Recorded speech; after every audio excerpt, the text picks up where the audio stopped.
Yeah. Yeah. His eyes on finances. Her hands control the pause. Counted by the minute. Then we walk through the doors. Serious topics. Stop provoking. His thoughts, her thoughts. We keep it potent. Lots of fun, no drama. Every episode is smashed. They try to play it light, but we bring the truth of class. Rod and Tanya. Live and direct. Speak it plain. Earn that respect. Don't come soft. Don't come fake. When we step in. The room don't break. Points blank. Event yours. Points blank. Event yours. They don't enter rooms. They kick down doors. Are they ballin'? Are they paid?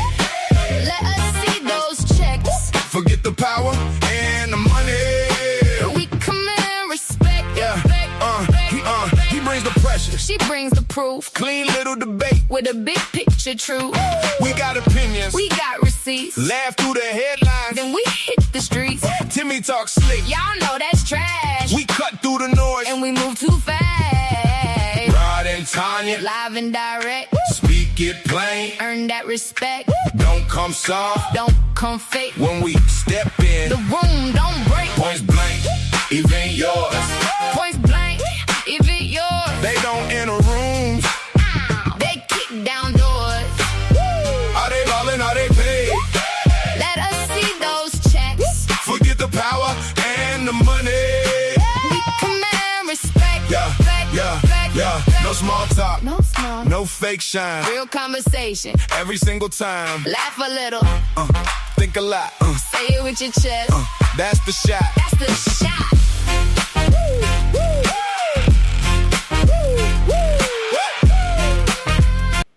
All right, I think I'm pumped up now. We got 10 real homies in the crib. Your boy pumped up, man. Oh, boy, live at the rig. I got a little picture up here. I don't even know how to act no more. What it is? What's going on, Tanya?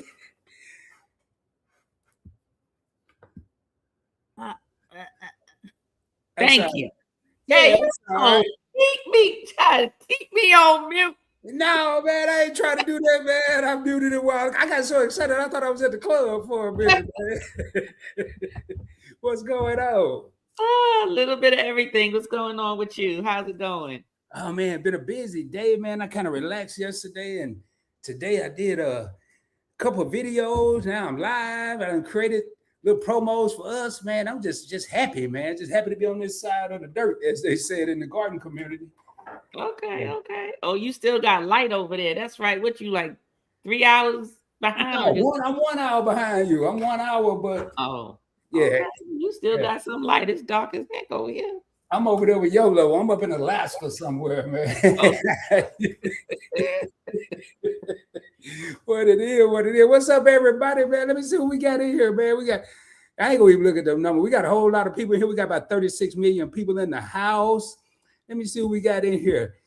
Ooh, we got Just Asking in the house. What's up, Just Asking for a friend? Keisha, my other co-host. Man, I alone my phone. See how excited I am, yo? It's something going on.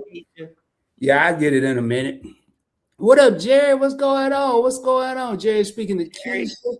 What up, Reaper? Reaper over there, man. Reaper doing big things over there. Reaper will be watching DT. What? I'm acting like I know everybody's name. What up, Daryl? Hey, Daryl. Hey, what up, Gaming? How you doing? Glad you could be here gaming with Mason. Thank you for being here. And just so y'all know, I'm taking a course right now. I'm taking a course on commentology, YouTube commentology. And I think I learned a lot this week, and I'm gonna practice tonight. So we're gonna see how much I learned. We got the mighty House of X in the building. Man, I was mad. I went to the live last night. Why am I talking so damn loud, man? I went to their live last night. I gotta whisper, y'all. And then it was over, man. So I gotta go check out the replay. I appreciate you. I don't know. Okay, thank you. I'm thanking you for both. I see your house, do the Spider-Man. All right, let me see who else we got here. We got Fatima in the building. What up, Fatima? Hello. Hey, Ronnie T, I'm sitting back watching on the big screen. All right, what you got us on, like the 93-inch? You got us on the 93-inch, Fatima? Let us know. What up, Bronze Flat Power God? All right. How you doing? Tanya, ready to correct my grammar. You're amazing, Tanya. Sorry. Oh, that what they say? Hold up. Yeah, I'm solidly correcting your. correcting your grammar. Oh, hell, I might want to put my avatar up there. Hey, Reaper, you know I'm about to fail this test. I probably already done failed.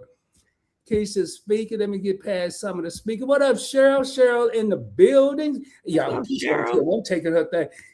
Cheryl in the house, man. I hear my phone ding, ding, ding, and somewhere. I got to get my phone, man. Y'all got to pardon me in a minute because that's going to drive me crazy. I don't care about the phone, but that little dinging. All right, I think we done got to everybody. Y'all, as you can see from the thumbnail, if you saw that when you came in, we're doing part 2 of why men won't commit. And I was going to act like I remember where we left off, but then Tanya would have knew I was lying, so she'd have been correcting me again, Reaper. So I had to go back and research.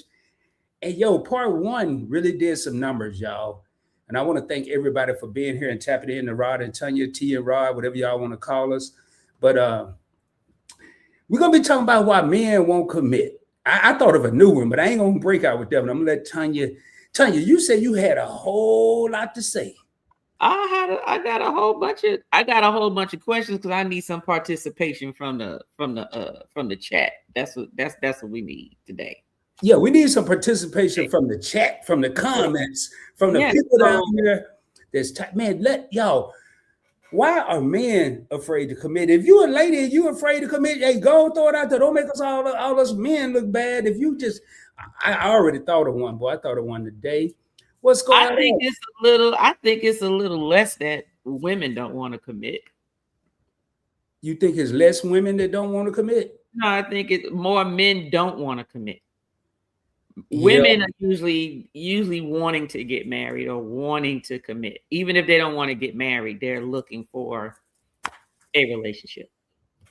Oh, wow. Not a situationship. Unless, I'm not saying 100%. I just said the majority of. That's all I'm saying. Hold on. I got to see something here. Hold on a minute. You can keep that. I understand because you tell I had to. Okay. All right, what we got? Always that girl is in the house. Just, hey, sis, how you doing? She's speaking to Just Asking. Everybody's speaking. Let me make sure. So, we got the Nichols in the house. I think I went, man, they keep jumping. What up? Says, hey, Tanya and Chad, what's going on? What's going on? Everybody, we got Nichols, we got Desmond and kids in the house, man. Mm-hmm. Boy, these things jump in. And majority of the marriages are ended by women. Hey, I'm going to start that comment because we're going to come back, y'all. We got a lot of we're going to come back to that. So that's a whole nother topic right there about divorce. Don't get started on that now. You ain't lying. We're going to start that comment and we'll come back to it towards after we get some of the other topics taken care of. All right. What up, Griffins? I see the Griffins in the house, man. Hey, everybody. There's a whole lot of people here. What's up to everybody? Everybody in the club get tipsy. Y'all might want to get tipsy tonight after this conversation. So last time when we met up and talked about this, we was doing like a basic reality check. Like we asked do men really have commitment issues? What does I'm not ready mean? How can you tell the difference between whether a man is just unsure versus a man who just want to keep you around? We talked about situationships. We also talked about why do men stay in situationships versus just leaving? And then are women knowingly accepting, basically, do they fall victim because they're accepting someone based on potential, thinking, well, it could be more than this, so I'm gonna stick around just in case. And then basically who benefits most from these situationships. So, but today we're gonna be getting into the psychology behind it, as well as noticing some of the red flags and just some of the hard truths. So right now for this one, I'm going to ask the first question. Do men commit based on timing or the woman? Who commits based on timing, the man or the woman? And what I mean by what is meant by this is do people commit after they feel like a certain time frame went by instead of just letting things happen naturally? You know, meaning if you meet somebody, you figure, oh, we've been out on 5 dates and I gave him some. So obviously we in a relationship because these things happened or this amount of time has passed and this person needs to either we a thing or we're not a thing. So I personally think that most of the time that's women. I think women do that more than men. So what are your thoughts, Rod? So if they go out on a date and then after 5 days the woman get a man some, then she sort of think they're in a relationship. Is that what you said? What you say? You didn't hear me? No.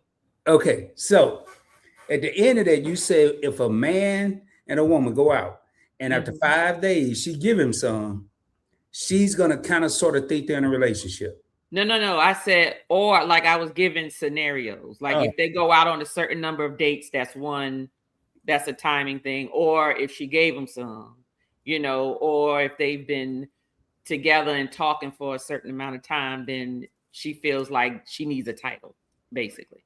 Well, see, I think it is a timing issue. I think when it comes to, I'm gonna start with the men. I think with men it varies. It varies with everybody, men or women. But I think men tend to want to buy a little more time because of their commitment. The whole reason we're here, why won't men commit? They may buy a little more time where a woman is going to try to expedite the time most of the time. You know, they want to push up the time. I don't mean necessarily 5 days, I gave you some, we're now together, but you're going to find very few dudes after 5 days, unless you had some of that real good that's going to say, hey, we together. Now, I'm not saying it doesn't happen, y'all. This is opinionated. I'm not saying it doesn't happen, but I'm saying the chances. We're talking about the big picture here. So when it comes to the timing, I think the timing or the woman, I'm gonna always fall back on me. If I have a person that I'm interested in and into, ain't no timing. Now I ain't gonna jump in and talk about after 3 days and a night between the sheets. You know, we together. I gotta assess the mental. I gotta assess the conversation, the communication. I don't mean get a full blown walking down the aisle picture in a month, but I need to have an idea. So with me, it's going to vary, tell you, from situation, no pun intended, from situation to situation, you know, from person to person. I may have a long time frame over here because I know it just ain't going to work out. Right. And then I may have a shorter time frame because I don't want to let this one get away. Right. Okay. Now that part right there, because you said a comment earlier about, you know, if she got that good, then it's like, okay, then I need to hold on to this. Now, does that mean hold on to it, meaning I don't want her to give it to nobody else, hold on, or hold on, meaning this my only piece? Because I think a lot of the times, because going back to now, Reaper put a comment in there and he said, you know, usually the women is the one who expedite time. And I'm just trying, here it goes. We do it for her soul and her heart. So basically it's more of, you know, men, what he's saying is men don't care if they're committed or not. They do whatever, but a woman, in order for her to feel, I guess, a certain way, she has to think, I'm assuming, Reaper, that she is in a committed relationship. And see, and that's the part that irritates most women, because there are some men that are honest. And believe it or not, they got just as many women as the ones who lie. I mean, they tell the truth and say, you know, like the woman knows she's not the only one, and he will tell her that. Like he's dating, he's exploring options or whatever. But give the woman the opportunity and the chance. Don't make her think that you're committed, and all this other time you run in the street. You can still run the street and still have somebody, but the problem is it's about being selfish. It's like, well, I don't want to really tell her I got somebody, because most of the time they don't want her to have nobody else. They want to run the field, but they don't want her to run the field. So the whole thing about commitment is, well, if this is what's going to take for her to just be with me, then I'm going to just say I'm committed. But all in all, I'm just going to do whatever I want to do. If something comes up, something comes up, so that's what I think. When you said that piece right there about, I just got to let her know I got to commit or whatever. Sometimes it's for selfish reasons. It's not a matter of that you want to be with her only. You just want to make sure nobody else gets her. Yeah, I think with that whole, I'm going to just, because you're going to see through the BS. A woman's going to see through the BS. You could try to act like you committed, but if you're temporarily / partially committed, but you're putting on this facade because you still want to be all over town, mm-hmm. the amount of time spent may not equal what's called a commitment. Do you have the serious time frame? Do you have are you putting in the work? You can fake and funk. Now, does it happen? But I'm gonna flip it around and tell you, I know we're saying, like, we're generalizing here, saying women want a commitment, men don't. But you have some men out there that are they're trying to put in the time, they're trying to do what's right. But you may have a woman that don't believe it, and yeah, this guy may be trying to keep her around. If you're keeping a person around for sex, depend on maybe your age, I guess. I don't know. I don't see that. I think it's also experience. Yeah. I put it to you this way. People, because we talk about psychology, if someone's not used to going through if they do not have the experience to go through a couple of good and bad relationships, then they won't recognize when they being played, right? Mm-hmm. But over time, when you're being played, but then some of them may feel like, oh, they're the one that can change this person. And that may not always necessarily be the case. Which is, one of the biggest signs that he'll never commit. Now, let's see what's going on in the comments first before we jump to that next one. But the next question, y'all, while we're going through the comments to answer that first question, is what are the biggest signs he will never commit? Meaning, how do you know that he is not going to commit at all? Let's see what kind of comments we got. I'm going to say one, and hopefully nobody take this one. Okay. If a person don't want to have a serious relationship about a relationship, that's a big old sign they probably don't want to commit. Every time there's a conversation about, let's get serious, what's our next move? Where are we going from here? Deflection, dodgeball, soccer, everything else come into play. You know what I'm saying? So Whiskey Water said, I love when a woman makes me work for it, but nowadays the dating pool is full of women that gave it up to Kyle for a cheeseburger. Now she's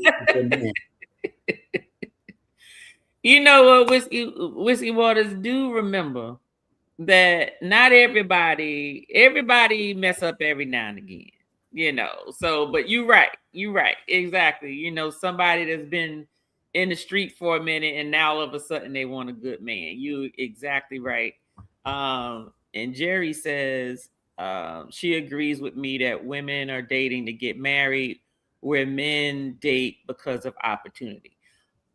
I'm going to say this, and I believe this. I believe that until they usually get a little older, when I say old, I mean mature, or how much conviction they have. But I think that most men date based on their opportunities. They're as faithful as their opportunities. If a man has a lot of women running after him, then chances are he got the pick of the litter, right? He gets to choose, okay? But if a man doesn't have that many people if he doesn't have as many options, then he may practice the fact of, okay, well, let me stick with this woman here because this is the woman that's showing me that she loves me. She taking care of me. She treats me like I'm supposed to be treated. She looks good, blah, blah, blah. Not saying that the woman isn't all those things, but if you notice, you know, most men, when they get above a certain age or whatever, and I believe we touched on this on the last segment, that, you know, they need a little help and they want somebody to take care of them. And so now they want to settle down. Now they want to commit, because it's not really about committing because they want to settle down and commit, but because I need someone here and I don't want to be by myself, because I'm at a certain point in my life, and I'm not just talking about just age, but I'm at a certain point in my life where I need someone who's going to be here to help take care of me or help see me through this or whatever the case is. But if they got a whole bunch of women still running after them and they got options and they feel like they the man, I think they would still would do it. I agree. That's what I think. Those are my thoughts.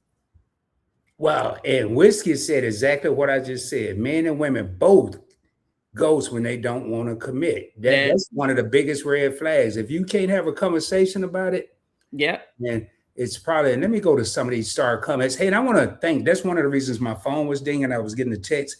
Hey, thanks always that girl for the gifts. I can't see them on StreamYard, so if y'all send a gift, I typically go back and hit you on Instagram and thank you for it. But I'm getting texts right now that's letting me know people that do gifts or something like that we can't see on the third-party software. So, and hold on. Okay, I think we got all those. All right. Now, here's one right here. Shell said a lot of men disrespect you if you give it up too quick, even if they don't say it. I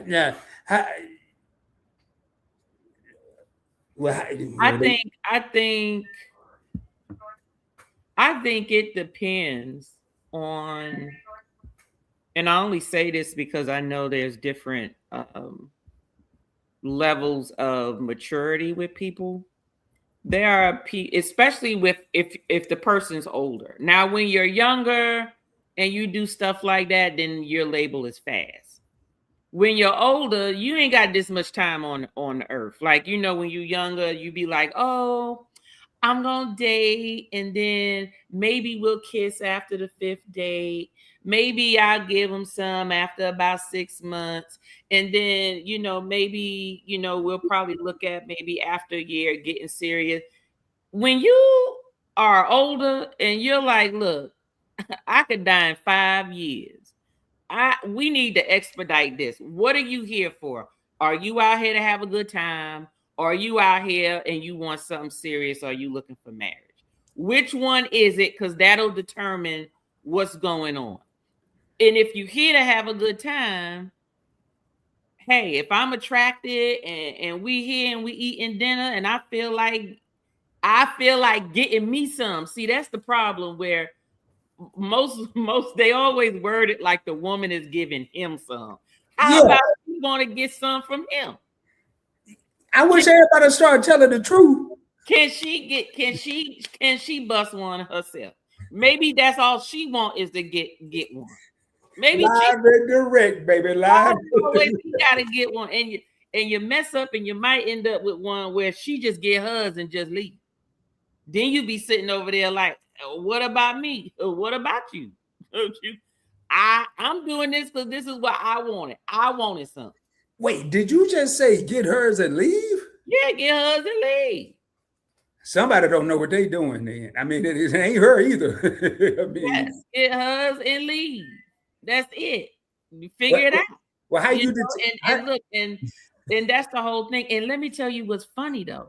I'm already laughing. A woman like that, the men will be like, now they got to go redeem themselves. Now they're gonna run behind her because they want to know, well, why she ain't all on me? Why she don't want to be with me? Why is it not saying that he wants to be with her, but because she treating him opposite than what he's used to, now all of a sudden it's, and it'll be those women. That's why they usually say you treat people real nice and they run all over you, and then you treat them like whatever, and then now they calling your phone, they texting you all day, they doing all of that stuff for what?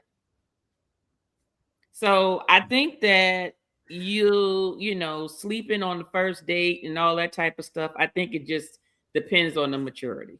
Different people make different choices. Define this get hers. Don't get you. I mean, do it however. You mean? Yeah, that means just like I said, get in there, get it, and get out. Oh yeah. He gonna have to go back and find out what's really going on. Right. So I got to go back to what Jerry said, that most women want to get married, and most men they're looking for opportunity. Well, I think that goes along with the maturity and what you were saying, the experience and age, because it's a lot. Now, I'm going to throw a curveball in there. There's a lot of people out there that are on their second, maybe even third marriage. And they may not want to get married again. They want a commitment.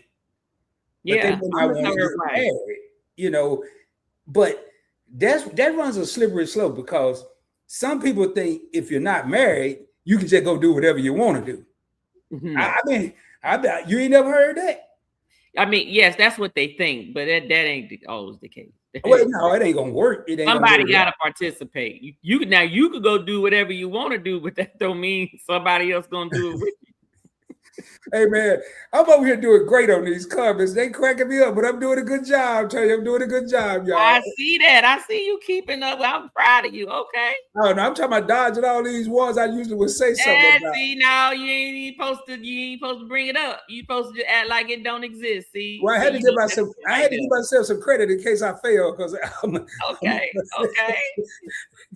Hey, what does this say? Why do that? They just not to deal attached to. I don't know, Whiskey Waters. That my thing is, when it comes to that, to each his own. But go ahead, Rod. What's the next one? All right, Lynn said, my friends say that all the time. It's about what they want. Exactly, it's about what they want. Like, it's a transaction. Hey, YOLO somewhere. YOLO. YOLO is in Alaska or somewhere, Seattle, Alaska. Yeah, She in Alaska on the old folk boat. I'm waiting for her to come back and prove to me that that's not the case. I'm waiting for the vlogs. I'm waiting. She's in between cocktails. Okay. Have one for me, or two or three. Keep on sipping, because they're about to be good here. So. I'm laughing at Nico. Yeah, keep going. No, I'm laughing. I'm laughing because I'm scrolling through. I'm trying to skip some of the hellos. So now, one of the things we ended the last one, and I don't know if we ever answered it. Tell you, I don't think so. Which one? People out there in situationships. I ain't trying to go backwards, but I just got to hit this. There's people out there in situationships that don't even know they're in situationships. They think they're in full-blown relationships. It's kind of what we've been talking about. Okay, so that can be a whole nother segment, but since you brought that up, let's touch on this. Is it really that they don't know? Would that be any different from a wife who's been married for 40 years and didn't know that her husband had a whole nother family for the last 10 or 12? What's the difference?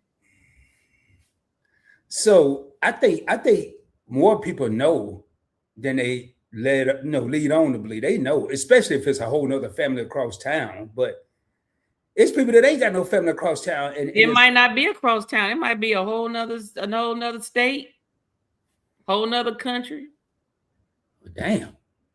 Just saying. I mean, that's just the way it be. So it's no different. I think that you never really know if something else is going on, as long as whatever you are, what you need from that person, from an emotional, physical, financial, mental, spiritual, whatever, it's as long as those things are being met and you have no reason to think otherwise, then you'll never know. Right? So if it is a situationship, most of the time, if everything seems okay, then when you find out stuff, it'll probably be a shocker, right? Right.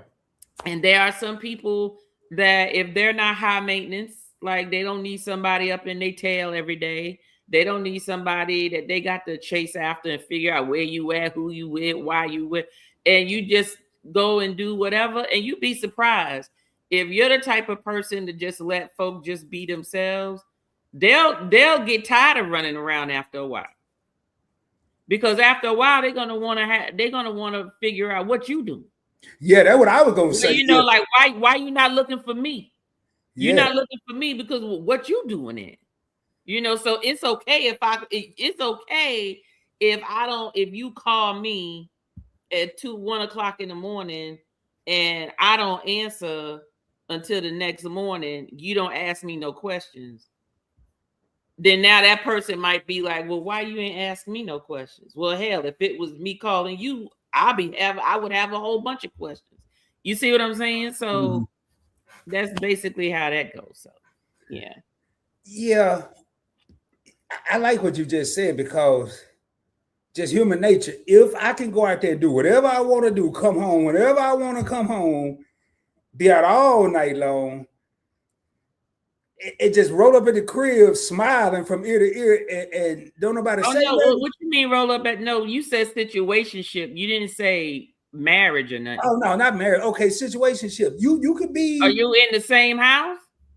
Well, no, okay, we ain't in the same house then. Okay, because see, that's a whole different. Because you remember that song? It's a thin line between love and hate.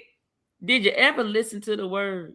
Hell yeah, I probably helped write them. No, man, listen. What she say? It's what he say. He said, "The sweetest woman in the world." Yeah, and I'm still coming in. I knock on the door. Her voice, sweet and low, said, "Who is it?" She opened up the door and let me in. Never once asked, "Where have you been?" She said, "Are you hungry?" I'd have said, "Hell no, no, I ain't hungry." Let me hang up your coat. Pass me your hat. He said, never once did she. What he said? Never once did she.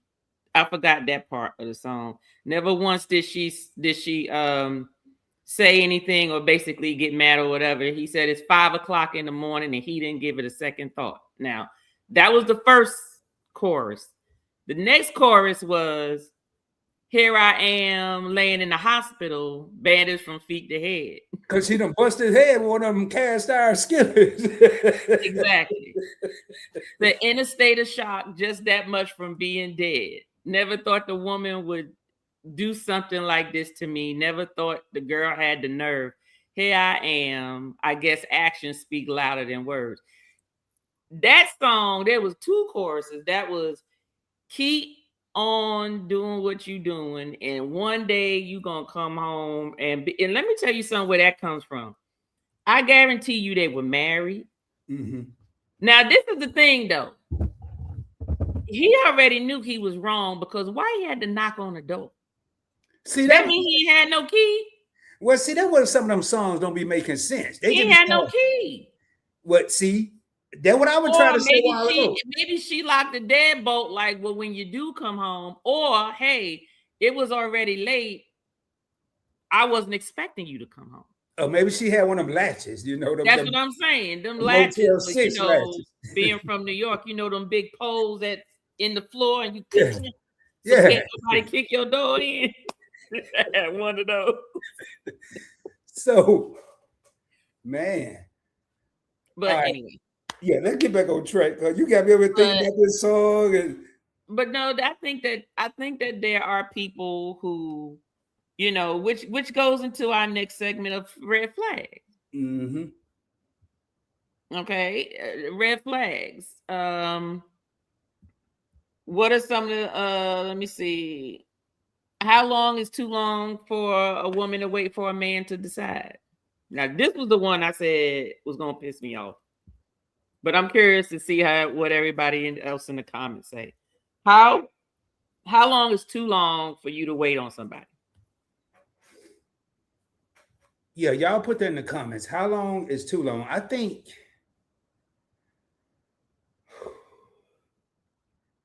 Man, I just watched Boys in the Hood the other night, and Brandon was talking about waiting until she got out of college. So, but I think again, I'm gonna go back to that age thing. Now, it depends on your age. You may say a year, 2 years, 3 years. I don't know. Me, I don't have a clock. I don't have a calendar and all that stuff, but I will know from actions. Mm-hmm. And hopefully the person would know from my actions. Right. That the clock is always ticking. As long as we're living, the clock is ticking. So I personally wouldn't have a calendar or a watch or a clock, but I think the older you get, that second hand and the minute hand starts to move a little faster. So, well, I'm gonna see what the comments say, but my thing is, that's the one problem I have with most women. I can understand when they're younger, and like I said, they don't have much experience and they don't know. mm-hmm. But once you know your worth, and you have in your mind what you want, why does he need to make the choice? What you waiting on him to make a choice for? If he's not ready yet, well then okay, boo, that's fine. You know, we can go hang out or whatever, but guess what? There's gonna be some things you can't get from me. You know, you go get it from somebody else who's willing to, because my goal is trying to get married. My goal is finding someone that wants to commit to me. Now, I don't mind dating, but if I'm looking for someone I'm trying to be with and I find him, that's going to be the one that will get most of my attention or certain things from me. The problem is some of these women allow the man waiting on him, you know, and the thing that I hear some say are, well, he said, you know, every time I say that I'm going to leave or I cut him off, you know, then he come back and he want to be talking this, and now he want to do this, and now he's trying to do right. And I'm like, okay, and how many times you let him do that? So if you let him do that 2 or 3 times, why does he need to stop? Or he already knows what the pattern is. All he has to do is come, say, hey, either keep you on the phone long enough so y'all can get to talking, so then you can start getting all emotional, or he come pop up on you somewhere and try to treat you nice, and then next thing you know, you get all the little fuzzy feelings, and next thing you know, now you up under him. You know, so now y'all right back in the same old cycle that you was before, because he knows that's all he has to do. What infuriates me is when a woman knows, she knows that he's not trying to choose, and she'll be standing there arguing, well, what you want? What do you want? Tell me now. Well, what do you want? Is what he's doing matching with what you want? Because if the answer is no, then you choose. Why are you waiting on him to choose? And that's one of the things that I just don't like that women do, is they actually put themselves in these situationships with the hopes that he gonna change his mind. You know, well, he always say this, but then he come back and he be all up on me or whatever. Is that all it takes? Is that all it takes? I mean, he keeps showing you each time that he's not gonna change, and the first thing you say is what you want to do. No, what do you want to do? You make the choice and say, you know what, this isn't what I want. We're not compatible. See, I think they go both ways, though, Tanya. I think it doesn't have to be the woman asking the man. The man could ask the woman, what do you want? And they may not know, or may not want to commit, may not want to answer. They know, but they don't know. You know, I think it goes both ways. But yeah, but you know what? I would say that's probably with a woman that's with a man that she really don't want to be with. She with him for a reason. You know, if a woman's not married or whatever, guys usually always say, hey, you got a man. Let's say she's single. And she'll go, no, I don't have a man. Most men will say, she lying. All women got a man. All women have a man that's doing something.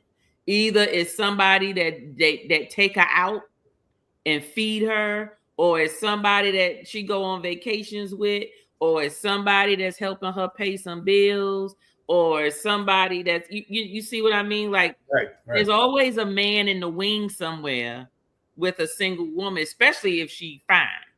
Okay. There's guys waiting, they waiting in line, they playing friend until the next one mess up, and then he let me move in closer. Now I'm friend number one now. So I get extra time because homeboy out the way. I ain't got to worry about him being there when I could come and just pop up with some Chinese food or or just some food and be like, hey, what you doing today? It's Taco Tuesday. Be like, okay, with the hopes that he gonna get some. And depending on what's going on, she probably got somebody that she can smash every now and again, because it's probably somebody that she smashed before, that she feel comfortable with, that ain't no strings attached, but she just don't want to add no more bodies to her list. So she just gonna keep smashing somebody that's already on her body list.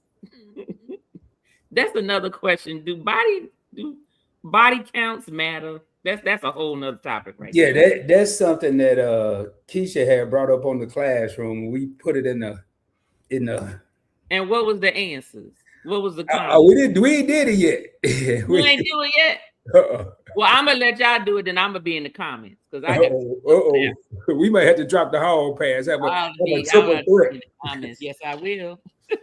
See, this is what I was talking about, Tanya. Sugar Plum said women should consider themselves single until married. A decision is a decision, and that's what I was saying earlier. There you go. But now, so hey, Sugar Plum, elaborate. So, if a woman is considering herself single, does that mean she's single and moving around, or she's single and still committed to that one man, or indecision is the decision that she's moving around? That's the burning question that I have. And I'm gonna circle back around, Sugar Plum. I ain't gonna forget. Jairus, I think we should have a conversation about marriage, and he's giving the vibe that he's not ready. Then okay, let me find somebody who is. We've been dating all this time. Why do you need extra time to say yes or no? Let me tell you something, and it'll take my husband to tell you.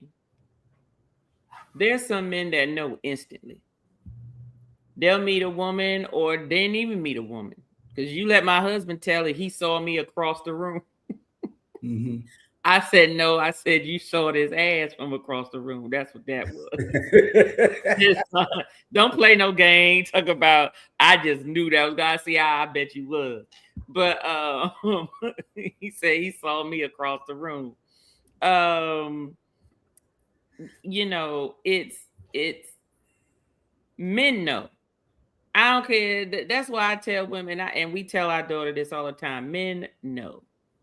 They know when they want you, even when they're younger, even when they're a boy, down to teenage days and all this stuff. They knew when they wanted to be with somebody. Not saying that they may not fall short and, somebody but most of the time, if the guy know that that's the one he wants for real, he knows that's the one he wants for real. There is no indecision. He knows if he wants to or not. Now, indecision based on whether he's ready to commit, that's a whole nother different story. Because if he could be ready to commit, just not with you.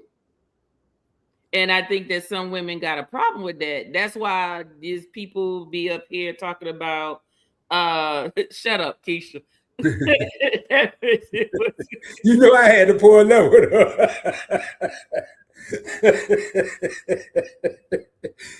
Hey y'all, Tanya did a live Saturday night on Pretty Privilege, And I think Keisha getting it back. But you got to go watch Tanya's live to see what this is all about. I can't tell y'all, but that's a little. They got a little battle going about pretty privilege.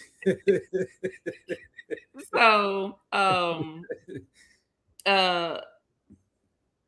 I think that some women get it confused. When a man says no, they think, oh, well, you not ready. No means no to you. Because y'all can break up today and he be married in 3 months. And then you may be like, well, I thought you wasn't ready. No, he just didn't want you as his wife. That's why I say men know, and it don't take men long to know. It doesn't mean that they're going to marry you the next day. They still got to feel you out and make sure what they feeling is real or what they think is real and all of this type of stuff, but it just might not be with you. So when you're talking about committing, my assumption is that committing is, this person wants to marry you. They want to commit, be monogamous or whatever, right? Mm-hmm. So the whole goal is marriage. Now, if you want to be like, Cam Newton or something, and you just want to be like not married, but we just together, then that's a whole nother story. That's not commitment. That's just, I commit to being your food. That's what that say to me. I commit to just being around you. So what if two people agree, both parties? Oh, if both parties agree, then that's we're gonna get married, but we're gonna be committed. Then who the fool? No. If they both agree, then that's fine. If they both agree, that's fine. And let me tell you, there's also some other things what are some things that cause people not to get married, right? They can be committed and not married. I could tell you this. If something was to happen to my husband, I get military benefits. But them benefits go away if I get married again. I ain't never get married again. Can no man come between me and my damn money? I'm sorry. It don't. We will have to be kicking it. We'll just be kicking it. That's what will have to happen afterwards. I'm not getting. People don't realize how much those benefits are. They're very substantial. Yes, there is. It's substantial enough for me to be like, he was my main one, my only one, and that's it. I don't need no other husband. Sorry, I don't need another husband. Y'all, that was a deciding question whether Timmy was going to join us or not, because it depends on how Tanya put that. Oh. So, Canary says there's a bit of an art to it. He doesn't want to make a mistake. He needs time to evaluate her. Yes. There are things she can do to give him confidence. Yes, exactly. That is a hell of a comment right there. I like what you said about men. Now, going back to this commitment thing, I got a question, Tanya, for everybody in the audience. Let's say a guy does see a woman and he want to be with, he knows she's the one, but he's afraid to commit. Because why? What about rejection? Well, a lot of times, if you rejection. Well, hold on. If you tell a woman, I knew you was the one, first thing, man, what kind of game is that? Get out of here with that shit. Well, you mean just like I said I told you my husband tells the story all the time, but like you said, you hear his version and then I have my version, because what he was thinking and doing was way over there. What I'm thinking and doing is way over here. So when my husband say, I saw you across the room and I just knew you was going to be my wife, I'm like, yeah, okay, whatever, dude. But Timothy just brought up a good point. There is no set time limit on when a man should marry. However, 4+ years of playing house and kids were created during that time, and he's still playing that game. He not ready, sis, leave. Right, exactly. But guess what? Now comes into play of the woman has to be accountable too. I tell you what else come into play. Because my thing is this. I'm not having no baby with you unless I'm married. Why? Because there's always, and nobody's saying there's no such thing as divorce, right? There's divorce still. Like you can get married and still be a single mom, a single parent, right? Because it goes both ways. Mm-hmm. But my thing is, I might, maybe one might happen, slip up, but it definitely won't be no more unless we marry. Because guess what? Now I'm stuck with nothing. But what about that woman that just want to get hers? What you mean? Well, you can get yours and still have safe sex now, or there's ways to prevent pregnancies too. So what you're saying, I get what you're saying, Tanya. I just like debating with you. But so I agree with Fatima, but I'm gonna put something in this. 4 year and accountability across the board, man, woman, whoever. 4 years playing house, and I think she said kids, plural. Kids with an S. So a couple kids created, and then sis leave. Can sis leave? You got other folk that do leave. My thing is, but see, now you're stuck in a situation where it's like, do I now break up this household? Or do I just stay here and just be the live-in baby mama or what? You see what I'm saying? So then they end up staying because now they say, it's the kids. It's the kids. I'm here because of the kids. Or not just the kids, financial. If a lot of times when somebody's taken out of the equation, certain things stop. Yeah. People start forgetting that they cared about you. They forget how they felt about you, and then they don't want to do nothing. And they ain't even looking at the house and the kids. They looking at your ass and mad at you, and they're going to take it out on the whole situation. So Jerry got a question. Why is it if a woman has multiple men, she is considered loose? I like how you put that, Jerry. But a man that has multiple women is considered ego boosting, 68-year-old. Okay. So trust me, I'm sure they just arm candy. 68 years old, what is he doing? He might be if he has multiple women, trust me, he is being envied by either the other men who have nobody, or just the younger men is just saying, ooh, oh, hey, OG. Oh, I see you got all the ladies over there. He. And just like an OG, they be like, yeah, dog. Yeah, the ladies be all around me and all this other. And he ain't doing a damn thing. Nothing. They there to just make him look, because guess what? Trust me. He giving up them dollars. I don't. He's just giving up those dollars. Tell you, I think, hey, Jerry, I don't ever ask a woman this question, but now the woman is giving it up too. So I don't know if it's two 68-year-old people, or if somebody, if the you mean like are they younger women or older women? I think it's in general. I don't know. Hey Jerry, clear up what the 68-year-old part is. I think she's talking about anybody. No, she's talking about period, like a 68-year-old man have all these. I think I'll take it as maybe it's coming. Boosting. In other words, the perception of a woman having multiple men versus a man having multiple women, you get two different stories. You get looked at differently. Okay, if a woman sat here and said, oh, I done had about 30 guys in the last 10 years. Be like, what? But if a man says it, it's like, oh, okay. That's one of them questions I don't want to know. I mean, maybe I'm crazy, but I'm not worried. I don't ask about no body counts and all that. I just don't, that's just me. Now, hey, I got to thank real quick, because I'm seeing a lot of people that's coming in on both TNT Connect and Point Blank Experience.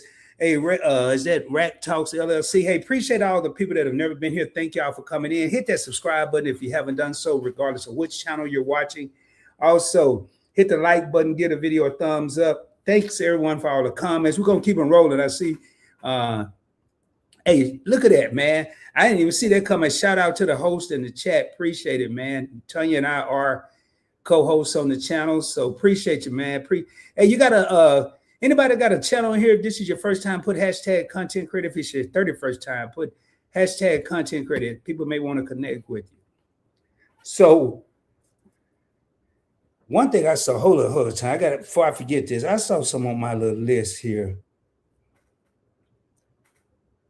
Now, are we ready to move to this next one? Because I want to talk about this.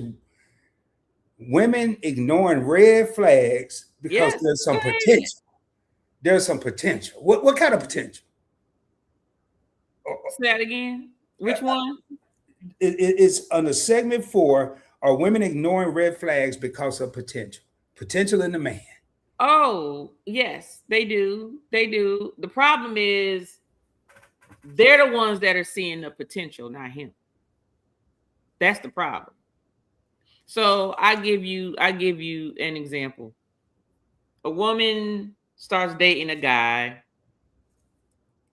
He does, I don't know, he knows how to fix computers or whatever, very IT, whatever. But maybe his job is, I don't know, he's a chef somewhere, like he cooks in the kitchen or whatever. Let's just say cooking in the kitchen don't pay a lot of money, but that mindset of being an IT professional would definitely bring in some funds, right? Mm-hmm. So she may see that and may try to encourage him to foster that skill set. He don't want to do that, right? He don't want to do that. So what she does is, because she sees that he has the mindset, the ability to be more than what he is, then she stays with him thinking, okay,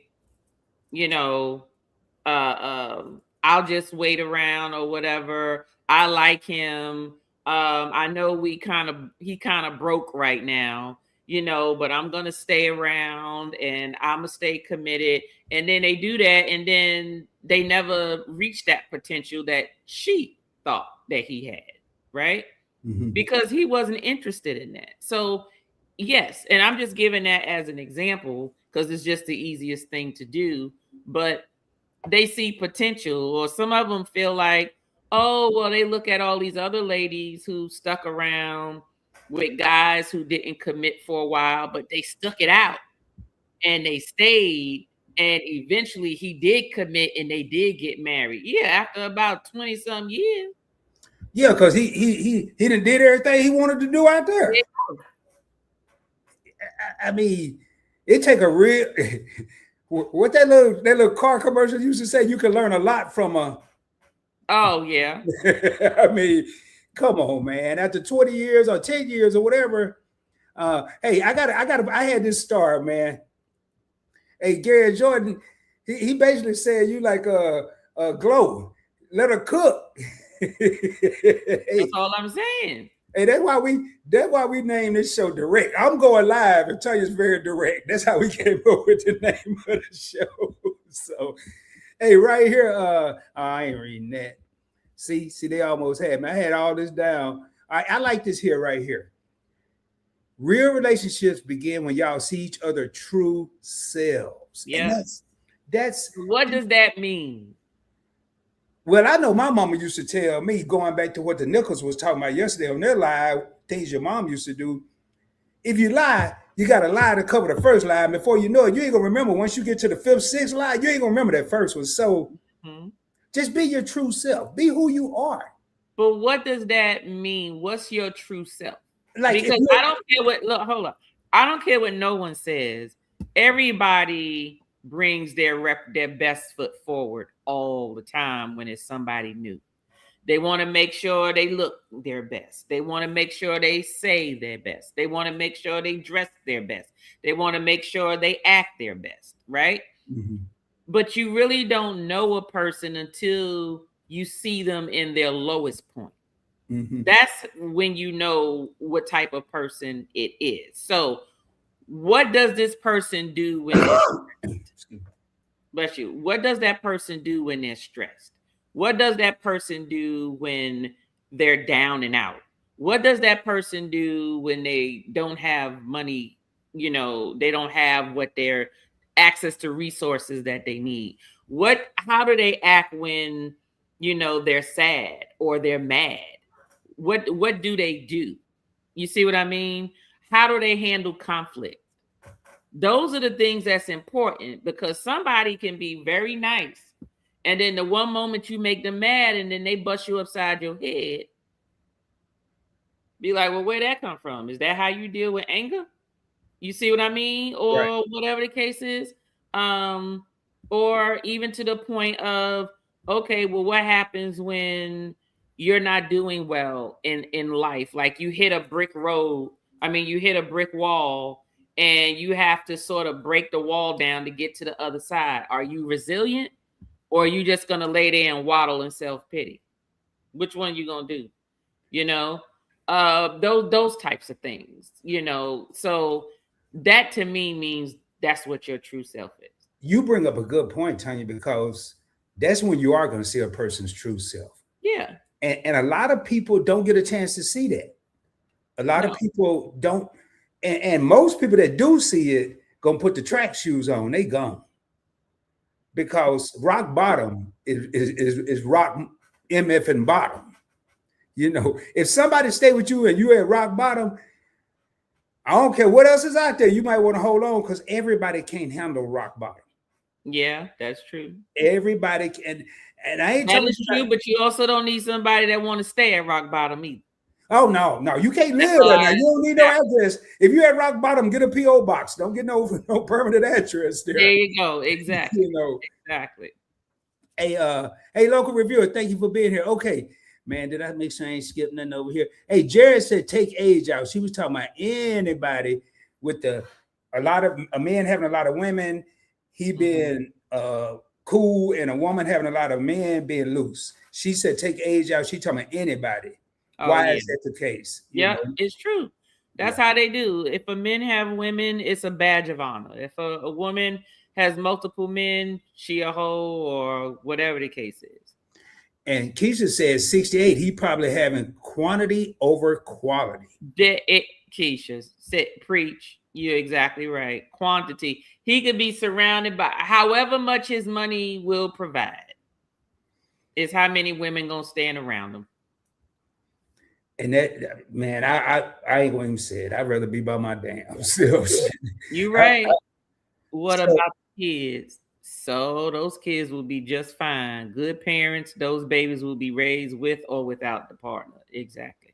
Hey, y'all heard it. Y'all heard it right there. Hey, Reaper, man, I don't have a Marlins hat. I'm gonna have to look at that. Hey, Ray, y'all check out Rack Talks. Hopefully I'm saying that right. Hey, Tanya, what's your drink of the night? You didn't say that. Reaper want to know. I actually am not drinking anything right now. I sure am not. I'm sorry. I drank a lot for Mother's Day weekend. I did. So I'm taking a break today. Oh, man, you were jumping around in live yesterday, boy. You was everywhere. I said, dang. Well, believe it or not, I wasn't really. I would pop in and then I leave. I let folk know, hey, I'm stopping by, but I'm enjoying my Mother's Day, and then I leave. I popped in Fast and Tree real quick and left. I stopped in the Reapers and I left. I stopped in the Kizzies and I left. I forgot who was on earlier, but I stopped into theirs earlier. And YOLO's live. I stopped in there for a second and for a little bit. She was only on for a little bit anyway.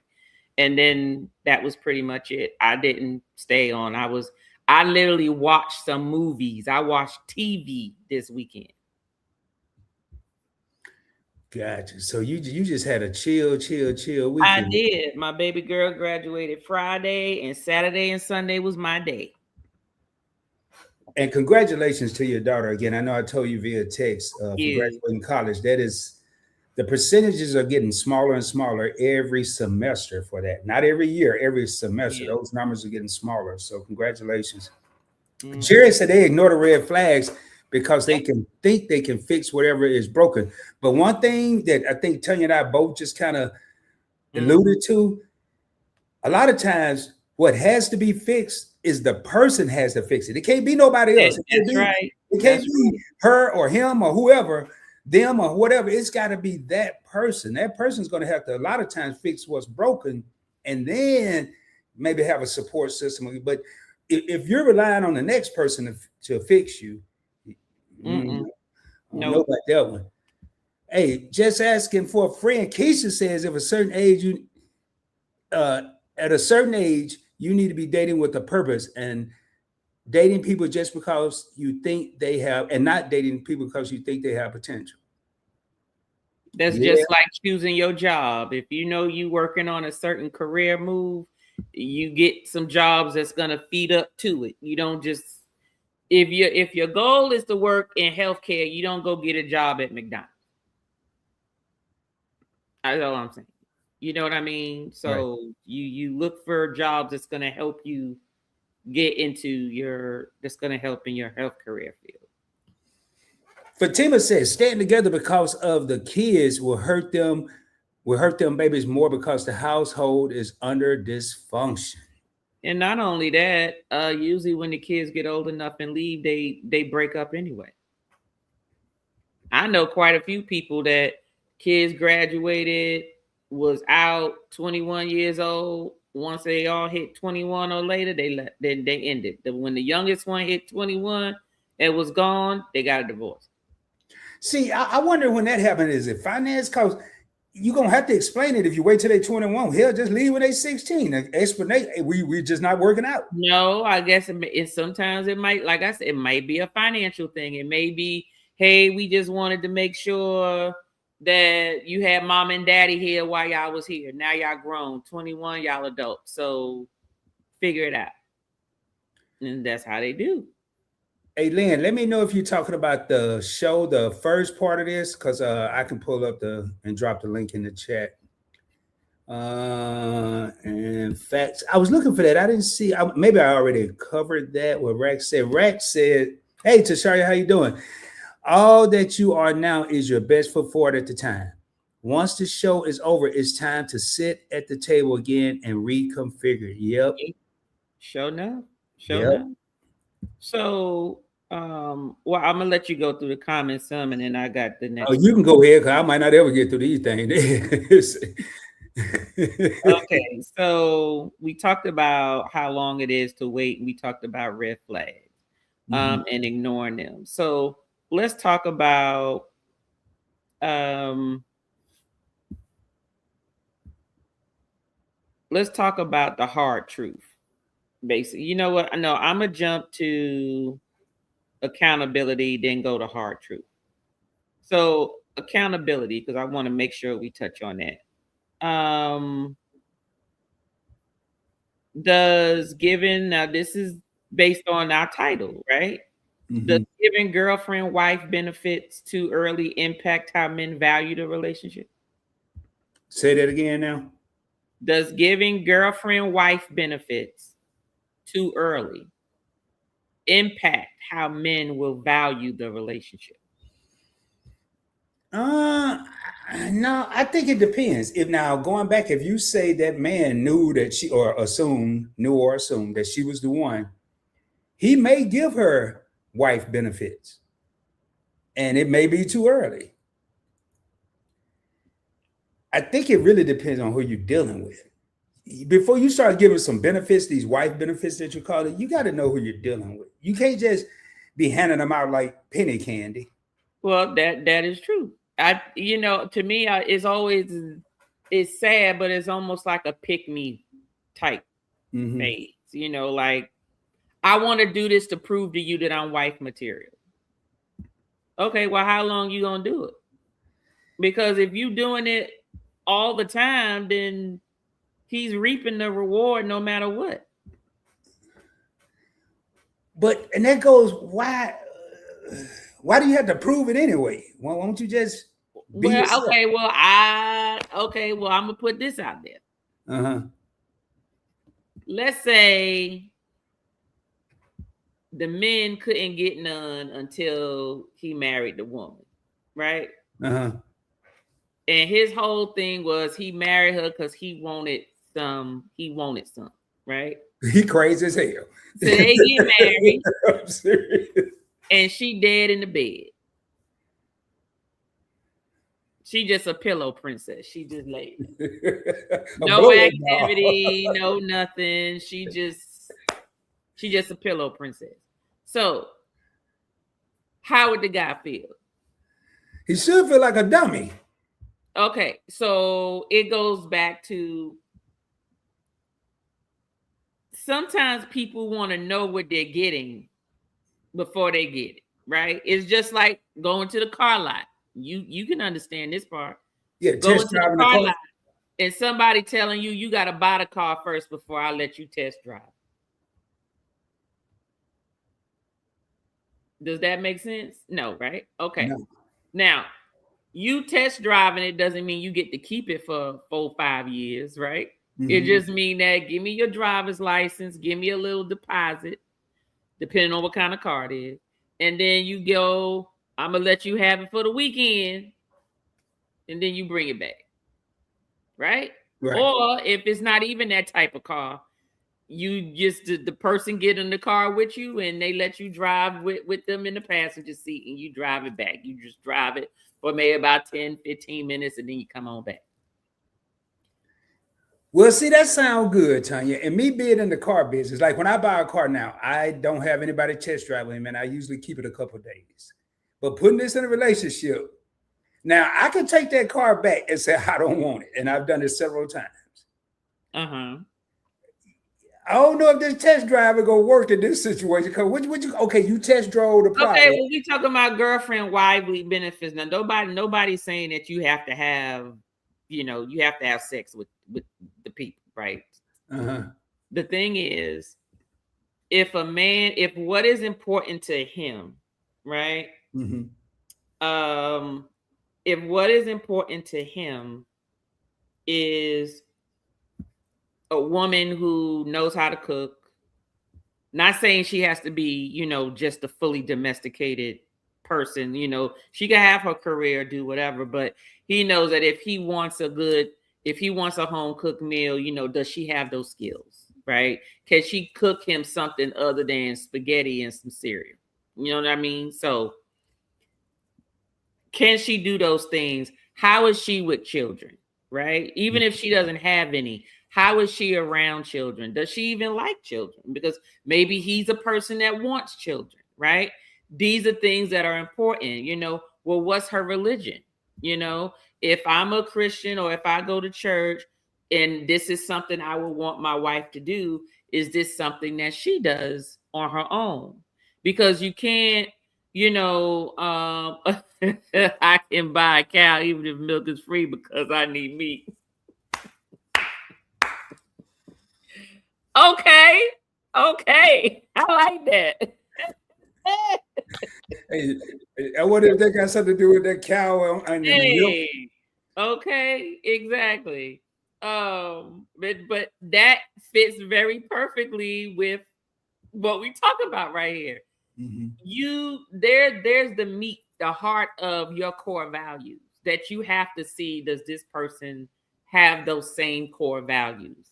Religion, discipline, family, your drive, your ambition, goals. What do you want out of life? Things like that matters, right? Those are the things that's instilled in the person. Everything else you can fake it, right? Mm-hmm. You can fake it. But those things, so people have to be able to see those things, right? So that doesn't mean that they have to play wife or a wife to you or anything like that. It just means that every now and again, show them your skills. But this isn't something that's expected. This isn't, oh, hey, I got to hurry up home because my boyfriend, I got to make sure there's food cooked. No. Boy, bye. Go to your mama house. I got stuff to do. I'm just coming from work. I'm putting my feet up. I ain't got no kids either. What you think this is? Are you paying for groceries? You know what I mean? So, hey, PD. So, you can show those things, but in little spurts, little phases, just to let a person know, oh, I got the skills, but yeah, I know you like them collard greens, but you can't get my collard greens. You can't get the recipe. I'm not taking them to your family cookout. I'm not doing none of that. Your wife, I'll give that to you as your wife, but you're not getting it from me as your girlfriend. I'm gonna read this question, but I have a question that says let it marinate for everybody. You as well, Tanya, and I'm thinking about it too. Commitment. Now, over from when I was a young man, say 21, 22, Mhm.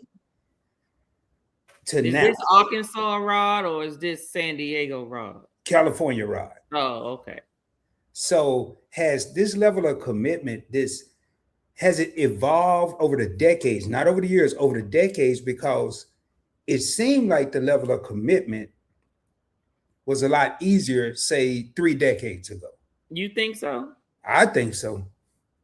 I don't think so. I think maybe with me because of growth, because like when I was a younger man, I didn't care what religion you was. I didn't care if you had one. I mean, now that's important. Well, you know why I think you got to look at what's going on in the world at the time, right? There was a longer period of the world where having access to resources were important. You had women not being able to work, right? Because they weren't allowed in the working force. And if they weren't still with their parents and they did get married to somebody and they didn't treat them humanely, they couldn't just get up and leave. They couldn't go back to their parents' house, right? Because either their parents didn't have no money either. It was like, well, you grown with these kids. We ain't got no money to take care of you, right? So they stayed with the man because they had no means. How am I going to eat? How are we going to feed these kids? What are we going to do? Who's going to be my protection? That sort of thing, right? Yeah. So they had to stay there. I'm just saying. I'm not saying 100%, but not everybody had a support system where they could leave. So they stayed. So, but at the end of the day, it was all money, resources, right? Then you got into the phase of welfare. The government was providing funds for people who needed assistance, but you couldn't have a man in the house with you, right? There you go, your welfare system. That's when you got your big, all of the single mothers. People were getting divorces and all this type of stuff. That's where they were, right? So I don't think it's a matter of, now that women have the ability and have access to resources and they don't have to put up with BS. They don't have to put up with the fact of, okay, well, I can fend for myself now, so now we need to come to the table with different values. It's not about money. Okay. It ain't about, it ain't about money because we both got it now. So what else do you have to offer? Right. To keep me here? Because these are the things that are important to me. If I plan on having children, I need to know how you are with children. And the same thing, vice versa with the guys, right? God may be like, look, I'm making money too. I don't need my woman to make money. If you do make money, that's wonderful. That there's icing on the cake, but there's other qualities I need you to have because a woman with money come a dime a dozen these days. So what else do you have to bring to this table, for me to want to wife you up? Are you going to treat my mother with respect? Right. Are you going to behave in a way where my mother will respect you, or daddy or whoever? So I don't think that commitment was easier back then. I just think that situations that were created made it seem like commitments were easier back then. Because back then it was, I need that one, man. I come home, it was a hot plate on I got hot food ready for me and laundry clean. I got some fresh sheets, my clothes, and look how my woman keep me dressed and all this type of stuff. Most of that was domesticated stuff. So of course a man settled down or whatever. He had his main chick at home, but trust me, there was also some outside families going on back then too. So, especially if she's what you call a pillow princess. A pillow princess. I mean, that's just folk that just lay there and just like they are not exciting in the bedroom at all. Talking about the women. I don't know what the name for the men are. I don't either. I don't even want to think about it. Hey, but speaking of that, Rex says sex is usually the underlining agenda as both genders are hunters, quiet as is kept. But they hunting for different things though, right? Yep. Then that's the reconfigure stage. So Yep. let me go ahead and pull it. All right, Tony, I'm gonna go down here to the next one. So we will have a part 3. Ain't no part 3 to this. We down a couple of questions. And look, and if the classroom want to expand on any of these topics, please feel free. And what Tanya is talking about the classroom, Monday is live and direct on the second and third Monday. Every Tuesday on Points Bank Experience 1 week, just asking for a friend. The following week, let me go over here and well, I'll find it in a minute. This week is going to be on Points Bank Experience. We have 2 talk shows back to back, but we try to avoid the topics. We try to do different topics on both shows. So now, is it possible that women are choosing the wrong men repeatedly? I agree. I think everybody, it's not just women. I think men too. People choose what they're attracted to, but that doesn't mean what you're attracted to is what's best for you. Okay. Just like I put it to you this way, I think that sometimes people get it messed up in terms of they misinterpret what they're attracted to. Mm-hmm. So they end up with the wrong person. So for instance, perfect example. You know, you heard the saying where it says, you know, all women like bad boys, right? Mm-hmm. Let's break that down. Let's unpack that for a minute. A bad boy. What are some of the qualities of a bad boy? I think it's changed over the years, but it used to be like a street guy. A street guy. Okay, but what about the street guy? That's what I'm trying to get down. What are some of the characteristics of the street guy? I think in yesteryear it was the street guy, the hustler, the guy that could fight, the guy that the tough dude. I'm thinking back in my younger day, the hip hop guy. Okay. Okay. Well, what about the hip hop guy? Well, they usually had this. Not all of them wasn't, but they had this I'm hard persona. Okay. Okay. You know, not saying they all really were, but that's how they acted. Also, hey fellas, feel free to help me out up in this joint. No, it just really depends. Like, well, you named a few things, and I'm about to tell you what those characteristics are, but what they really should represent. But they just choose them because that's what it is. But it's just like having a scale and use it for bad versus good. So the first thing you said was they hustlers. Mm-hmm. Basically, that's just translation for I know how to make sure I have access to things that I need by any means necessary. So if you take that negatively and put it on the positive side, okay, that means that that person is going to make sure that household is taken care of. Somebody that's going to make sure that we're going to eat, we're going to have food on the table, clothes, whatever. Right? So hustler, provider. We just talk about finances right now in terms of when I say provider, financial provider. Now you said they act hard. Okay. That's saying that he's masculine. Right? Mm-hmm. And over here is every woman wants to feel like she's safe. He's hard. They usually keep themselves fit because they don't want to be known as no punk. You know, they know how to step up to somebody and back them down when they disrespectful or they not playing or whatever. And they may do certain things or make sure someone's taken care of. They're protectors, just like Rock said. They're the protector. Every woman wants to know that she feels safe with her man, right? Okay. And then what was the other one? You said hustler, act hard or whatever. Got to dress a certain way. Everybody wants somebody with swag. Let me tell you something. I No, don't it care. wasn't just swag. Well, yeah, it was. It was a different type of swag. You're right. Everybody, I mean, swag is swag, but everybody's swag is different. But nobody wants somebody that nobody else wants. I don't care what. There's some people say that's not true. No, you don't. There's something about that person that somebody else like, or you just using them. One of the two. Mhm.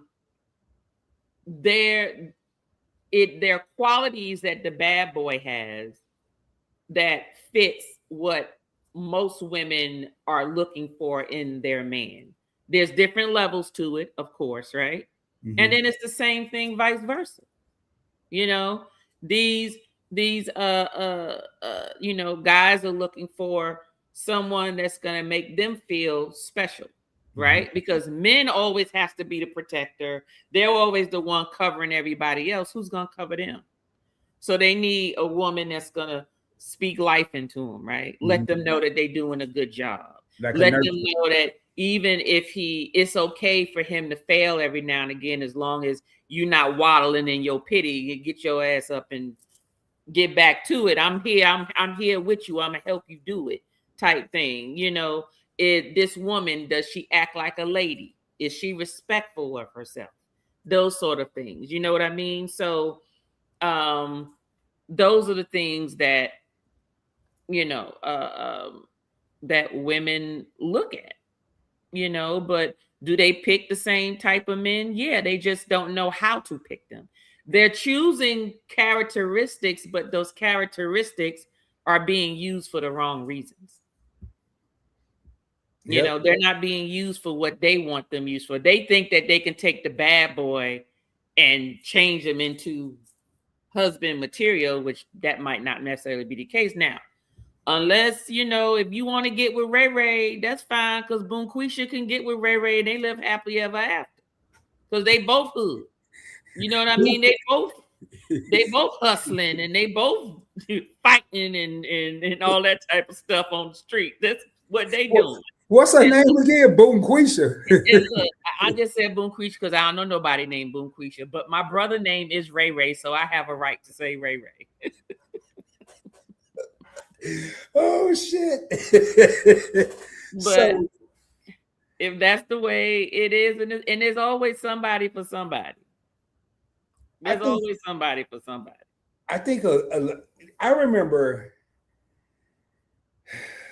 when the bad boy was the thing, like what you were just talking. Being the bad boy was the thing, and being the straight and narrow guy, the nerd, was kind of not what people wanted. Now I think it seemed like, has there been a shift, Tanya? Do people don't really want the bad boy? Now they want not necessarily the straight and narrow. You just kind of converted everybody from the perception of bad boy and how it went over to the other side.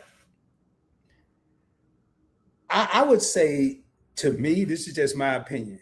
When you have a quote unquote bad boy mind, but you can live the straight and narrow situation, that's what I think. That's when I think you have not no fakeness. I ain't talking about no fake stuff, just everything real.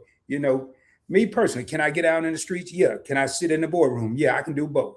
And I think, has that become what people are looking for? Because that protector, I done seen some straight up dudes get their ass whooped in seconds. Look, hey, I mean, everybody can't fight. Right. Everybody can't fight, but that's why you have access to resources. You have access to, he said, boom, Quisha. That's why you have access to resources. Okay. Like what Glorilla says she got her cousins that keep their Glock. It's like she not doing no fighting. She got folks around her for that. Let them come at you. Because I ain't fighting you. You ain't messing up my hair, my nails, or my outfit, or my face. I'm gonna let somebody else who's not afraid to go to jail whoop your tail and be done. And that's it. I just think that people who don't know how to protect themselves need to have friends who do. That's all. And I was just really messing with the can't fight stuff, but I just really think there's been a shift in what people. But again, the commitment. That's where the whole problem is coming in. You know, why men won't commit. And now I'm gonna bring up one after I read this comment. Why buy the cow when you can get the milk for free? That's a good question because the cow is expensive. Leave the cow, just get the milk. But hey, Prince Daniel, are a lot of cows, are they now just giving up the milk without you getting the whole cow? I think, what did you think, Tanya? I don't know. I think nowadays people are smarter and they're like, yeah, you could get a little bit of this milk, but you might not be getting you might not be getting the fresh milk. Somebody else might be getting the milk too. Yeah, somebody talked about expired milk earlier. Exactly. I'll give you some expired milk after a while, especially if you're not contributing to anything. Rex says, does she want the laid back later bad boy in her prime? Does she want the laid back later? And oh, I see. Well, if you think about it, a lot of youngsters want whatever's hip and cool at the time. Mm-hmm. I think that's even nowadays. But then again, there nowadays with the newest generation, a lot of them are not even really into it like that. Some of them are like not really into having sex. Like that's not even on their mind. Some of them don't even have significant others, boyfriends or girlfriends or lovers or whatever you want to call them. Some of them are not even focused on that. It's almost like they're focused so much on either having fun, meaning like really like other things other than they're out and they're going out or they're playing games or they're spending time with their friends and they're doing school and all this type. It's like some of them are just taking things seriously. They're not really out there having a go at each other like it was like when I was growing up. You know, I cut school to get me some. Because me and my boyfriend, that was the only way me and my boyfriend was gonna hook up because our parents was home all the time. So and that happens, you know. Now I like what Rex said, commit may be confinement. Well, if you look at it that way, then I guess it is. But it all depends on the mindset. What's confinement? Is it confinement because you think like you can't? Let me tell you something. Sometimes people confine themselves in their relationships because they only see they're with this person and they only see that person from A through L. And they think that M through Z is out there and they can't have none of that because now they with just this person. Mm-hmm. But that person can be M through Z. And this is where I think is mainly on the men's side than the women's side. I think women are more apt to explore more with their man than a man is willing to explore more with his woman because in his mind, he may feel like if he does anything more with the one he chose, then he may think about them differently. You know, so perfect example.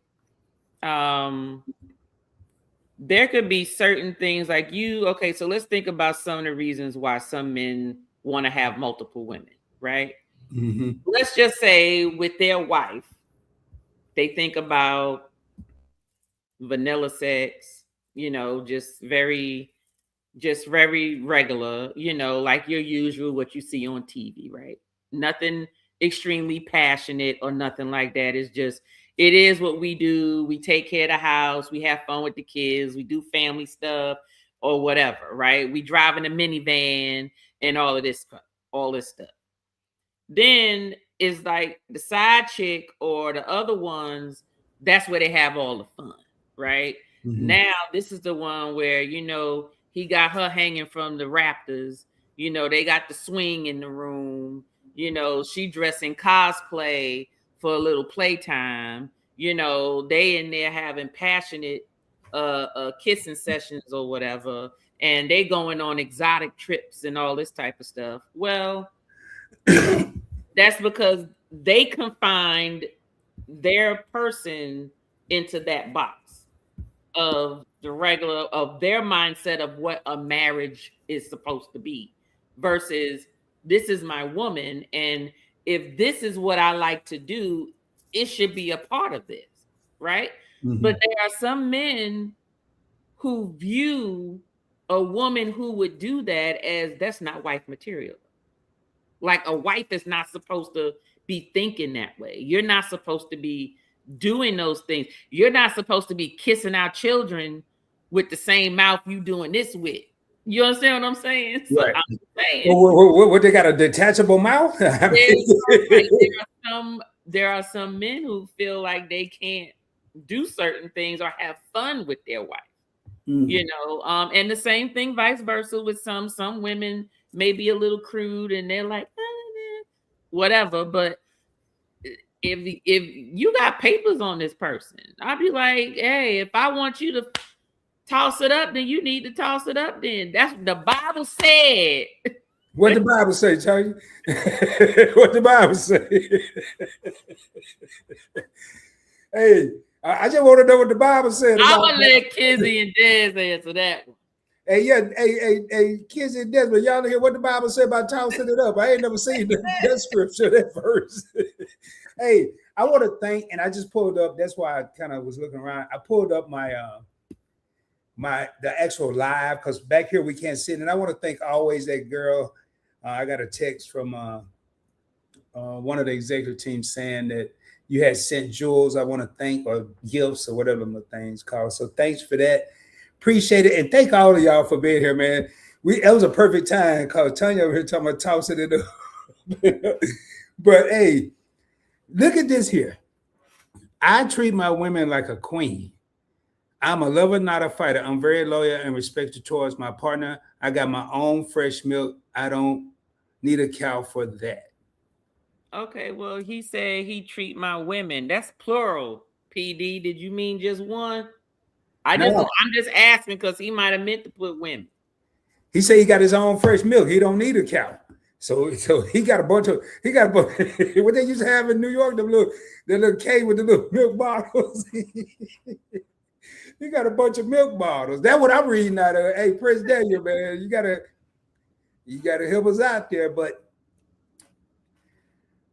I'm gonna go with Prince Daniel saying a woman like a queen. Yes, yeah. And I'm gonna look at it as just one. He's very loyal because you can't be loyal to a whole bunch of people. And respectful, I guess maybe I don't know. I ain't getting caught up in all this, but towards my partner. So I think it's just one. Yeah. So okay. I don't want to try to dissect it too much. Now, Fatima said we could drop the mic right here. Yep. A man won't commit to a woman he doesn't want. Correct. Hashtag drop the mic. Now, when I think of commit, Tanya, I think of I don't care where you are, what you're doing, ain't nobody else. I'm not gonna have multiple situations or multiple women or multiple nothing because that's what I look at as a commitment. I ain't talking about, but is a commitment only a verbal / physical commitment? I mean, are there other types of commitment? And I'm trying to make sure I word this the right way. Like if I see that one, I'm committed. I'm committed mentally. I'm committed how I move, how I move through. I control my own schedule. I work for Points Blank Network. So I may do things because I'm committed to that individual. Mm-hmm. Some people aren't willing. They'll say they're committed to and I'm speaking of a man, say they're committed to their woman, but are they all the way committed, or is there levels of commitment? And you know what? Are you getting what I'm saying here? What I'm trying to say? Yeah. Now, in terms of levels, there's gonna be levels, but that's what it still goes back to. That's not a commitment, though. Exactly. If it's levels, but see, some people swear they are committed, and some women will say, and it goes both ways, y'all. We titled it man and woman and all that, but it goes both ways. Some people will say my person's committed because they do that in the third, but that's just really a partial commitment. Mm-hmm. Right. Exactly. So, so how many people are really committed? The percentage we don't know. I mean, we don't know. Yeah, but I mean, it's something, and that's why we do these for people to think, you know. And we ain't trying to break nobody up. You know, don't go after this show. You know, me and that time, hey, are you really committed to me? We doing it. Hey, we need two people on the screen. I want to know if you kind of see that happen, man. Watching movies and TV shows and stuff. All right. Next one here, Tay says some men won't commit to a woman because he really want a man. There you go. Ooh, Lord. She said some. Yeah, I'm glad I committed a heartbeat. Saying, hey, but some go both ways. Yeah, they just want to have fun. Who's leading? Who's following? Or is it an early realization that it is team us season? That is true. That's a lot of what's missing right there. Yeah, but you know what? Let me tell you what one of the problems is. With the leading and the following. I don't care whether it's a man or a woman. You can't follow a parked car. Ooh, wait, say that again, tell you. If the car isn't moving, who the hell is you who's following you where? You parked. So if you're in a relationship and if the man doesn't have vision and doing things to move things forward, but the woman does, that'll move the family forward, then just get in the damn passenger seat and keep it moving if it works for y'all, right? So with the following and the same thing with being submissive, let me tell you something. I would love to not put my thinking cap on at all. Like, I look at some of these women on TV, they don't know what the mortgage is. They don't know what the bank is. They don't know how the bill's getting paid. They don't know how much is getting paid. Nothing. All they know is they take care of the house. They go to the bank. Money is there. Everything is taken care of. They doing their part, but they don't have to think about certain things or whatever. Because things is just moving. Investments, he's setting investments up and all this type of stuff. They going on. Just turn your brain off. But the problem is this: you can't turn your brain off totally because it's not really meant for one person to lead. Because when you lead, even if you look at King, the king always has a right hand, right? And the right hand is there and he has advisors. You know why? The king don't know every damn thing. The king don't know everything everywhere.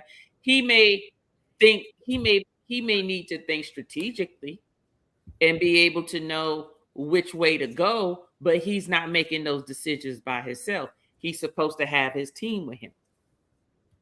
So whenever it's something that they're unsure about, they have a little discussion. Maybe this person's mind is better here. Well, then get some information from that person, and then you put that together with yours, and then y'all move forward and move it. But the problem is nobody wants to follow. Everybody want to be named the freaking leader. So then the leader just be like, I may not know everything, but I'm going to do everything, whether it's right, it's wrong, or whether I mess it up or I don't. And I don't need nobody else telling me nothing. You just stay over there and do your part and let me handle all of this. Okay. Well, why would you do that? So, I think it needs team us is really what it is. You just got to know who's going to lead which situations when they come up. Evaluate and assess all of your strengths and weaknesses in your house in your relationship, just like you would do at work, and then you work together to beat those weaknesses and those threats. You know what I mean? So you can go ahead and continue to grow. But I agree. You know, you got a prop coming up next, tell you what, you got a whole bunch of them throughout the show. Mind over matter should lead the relationship. Identify each other's talents and skills and build that foundation. And that's a big thing. I like what you just said. And like everybody wants to lead. And I'm going back to I'm gonna combine my personal life and my professional life.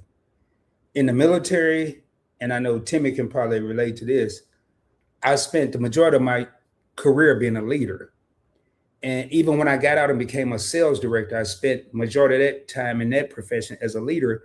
But I realized it took a while, but I realized I wasn't nothing because I didn't want to listen to my people. I had to listen and get input. And like Tanya just said, the king had the people around him.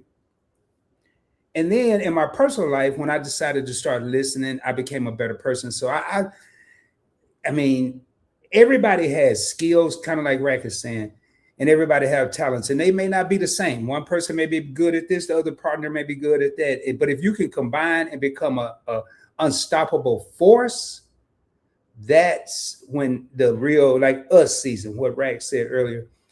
See, I knew I wasn't the only one. Fatima said, wow, you can't follow a parked car. Lord Jesus, thank you for T's words of wisdom. I'm telling you, man, that hit me. I never heard of it. I'd heard a lot. Hey, what's up, She's Natural? Hey, what's going on? She's Natural Homestead. Thank you for being here.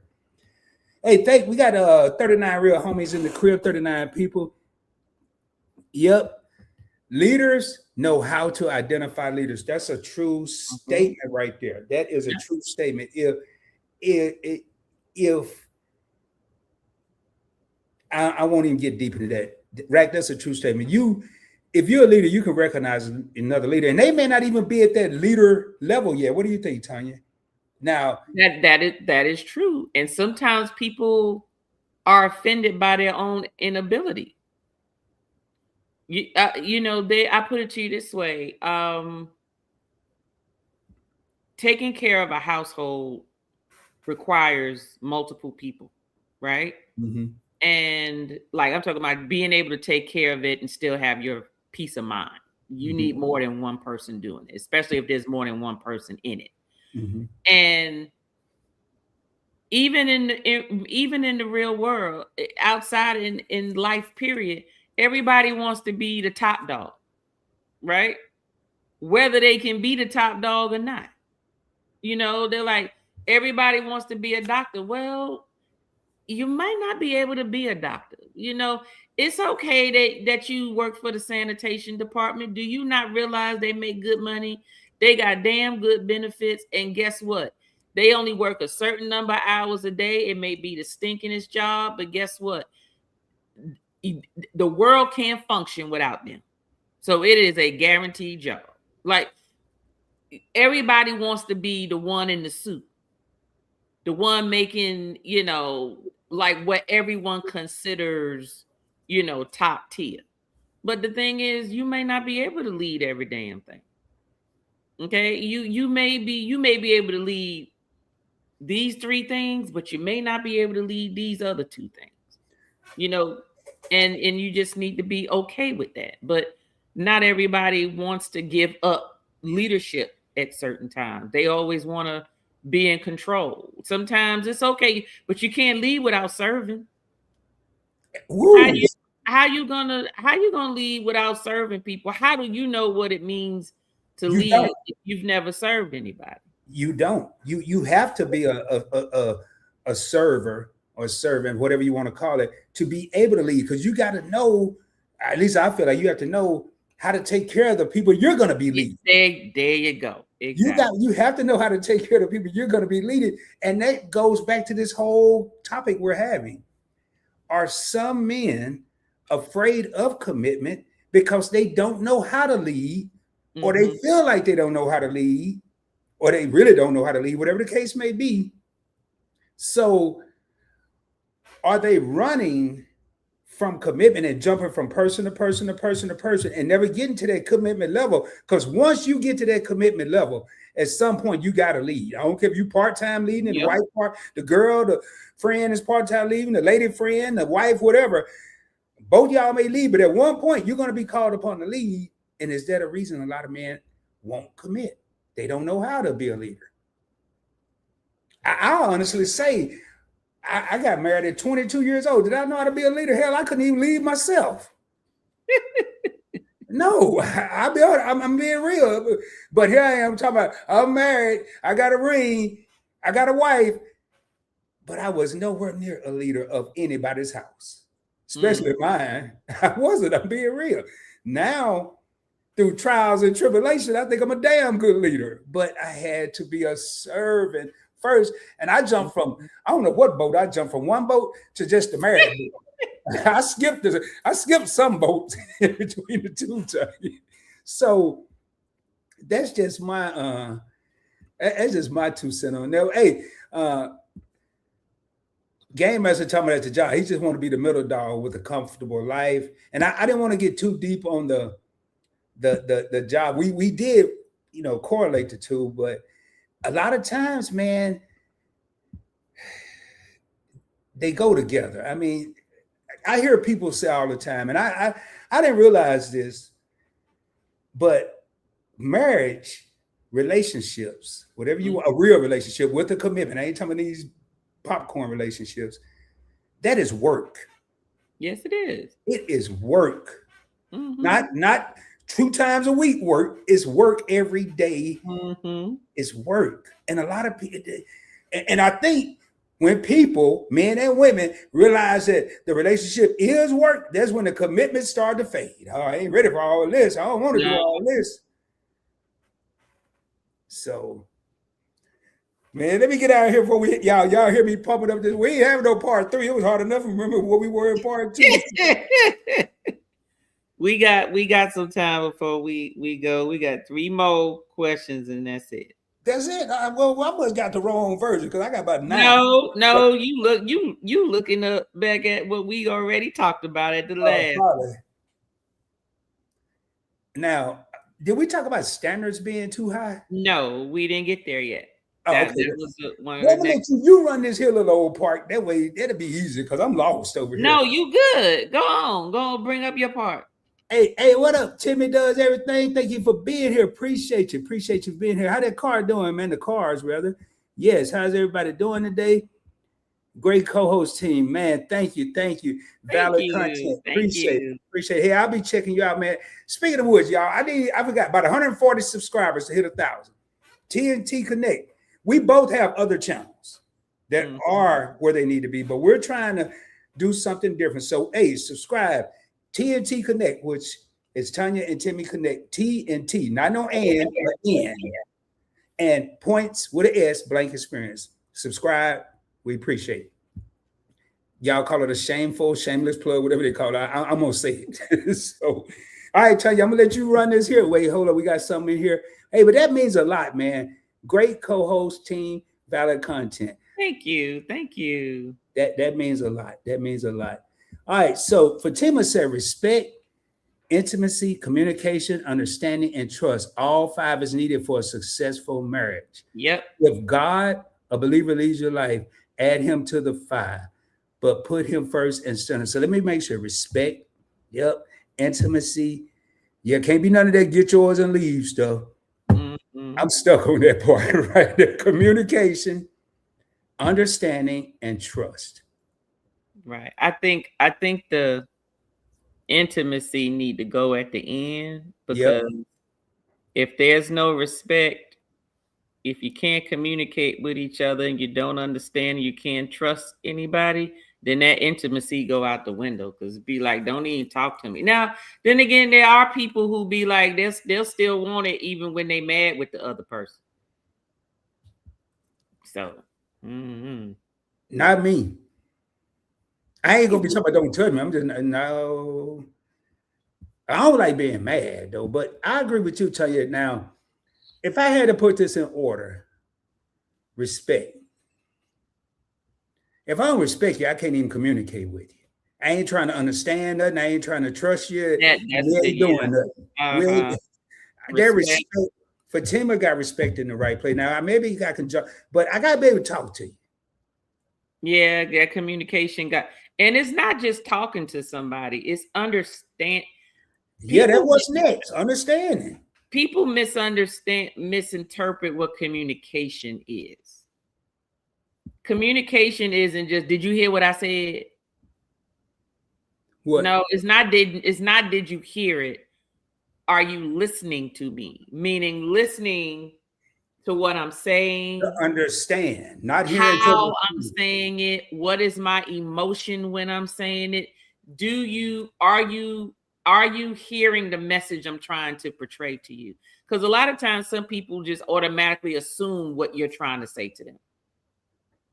And they've already conjured up their response before they even had a chance to listen to everything that you're trying to say.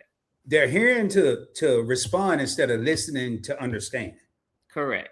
Exactly. And that happens probably 95% of the time, especially if it's a good old argument. Oh man, what's gonna be my comeback? You ain't heard nothing. Yeah. You heard it, but you ain't listening to it, Mm-mm. And like you said, that nonverbal communication, because if I'm talking to somebody and I need to be really listening and they lips start quivering, I know they mad as hell. They get ready to cry. Man, yeah, boy. Yeah, So it's non, and a lot of people really don't understand nonverbal communication. And I've learned over the years, going back to my mother, a woman can walk in the house, walk in a certain way, sit her purse down a certain way, and you can tell whether she had a good day or a bad day if you're really paying attention. Mm-hmm. If you're really paying attention, the way she walk in the house, sit her keys, or if they're not in the purse, and sit that purse down. I learned that from my mom. So you knew when y'all was gonna get your ass whooped. Well, my mom smoked. We do not even breathe loud until she had this cigarette, man. Oh. I used to tell my little brother, don't even look at her, man. Just be quiet. Just be quiet. Don't ask no question. He was like this too, Jay. He loved to talk, man. So, wait, Sugar Plum said, "How you gonna win when you ain't right with Den?" Ain't that a song? Yep. Uh-huh. Sure is. So Prince Daya said, I done had multiple partners before that one. I done tried multiple milk before I found the right whole chocolate milk. Okay, I think I'm reading between the lines. Ever since that chocolate milk has been my favorite ever since. Okay, so you'd had all kind of flavor. He done had all kinds of milk until he found the right milk. Hey, you sound like you was at Baskin and Robbins there. I know, right? 31 flavors. All right, so man, what we at here? All right, all facts. Intimacy is about transparency. Learning the depth of one another is the phase of relationships that will determine duration. Mm-hmm. Well, y'all spend some game. I mean, let me tell you something. Most of that is the reason why, the guys who always got all the girls, they didn't learn much because they didn't have to practice anything. But then the ones that didn't get all the girls, they're usually the ones that knew how to listen, knew how to pay attention, knew just what to say, knew when to go over and talk to them, be able to console them because they knew something was wrong, because they noticed it, because the other guy is too busy. Like, she said she all right. Okay, bye, y'all. You know what I mean? But then they like, I know you said you was all right, but some just tell me it's not. Talk to me. Those be the ones getting it. Those be the ones getting it. And that's how you know. But you can be a cool dude and ask those questions, because if you paying attention, the cool dude don't ask the question. The cool dude, the cool dude asks questions when something's obvious. We're not talking about obvious. Okay, we're talking. Okay, obvious is the cool dude may see a girl crying in the corner, and he go over there. Oh, who done broke your heart, baby? Talk to me about it. Can I go talk to him for you? However, thanks Fatima. My drinking channel is my other channel too. So if you into cocktails, go on subscribe to Adventures of Spirits. That's my drinking channel. Even if you ain't into it, go over there because it's a lot more of this and how to and those types of videos here in lives. But the quiet one, the one that's not so popular, he's the one where I can be sitting here and I say everything is fine and I'm not crying. And then they may go, I don't know.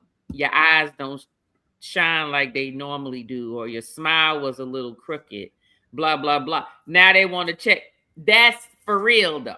But see, no, because if the cool dude was to say, well, your eyes ain't glistening like they usually do. No, but no. But he wouldn't know to say that. That's what I'm saying. Because if someone's sitting in the corner looking okay, he has no reason to spit that game. But the one who's paying attention knows they may not be crying, but something's wrong. So let me just go. See, I was that cool dude that paid attention. You was the cool dude that paid attention? I don't know. I wouldn't know. But like you said, you went from Arkansas to California. So you probably didn't get cool till you got to California. Oh, no. I was cooler than a fan in Arkansas. I was actually cooler than the air conditioner on low in Arkansas. Now, when I got to California, when I got to California, the temperature went up. I wasn't too cool out there. It took a while because I was super popular. Now, that's another thing. I want to talk about these men who won't commit.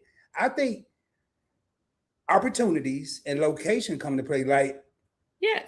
When I was in Arkansas, and we're talking about the younger Rob, for anybody out there that want to judge. When I was in Arkansas, a little pond, I was quick to commit because there wasn't a lot of options.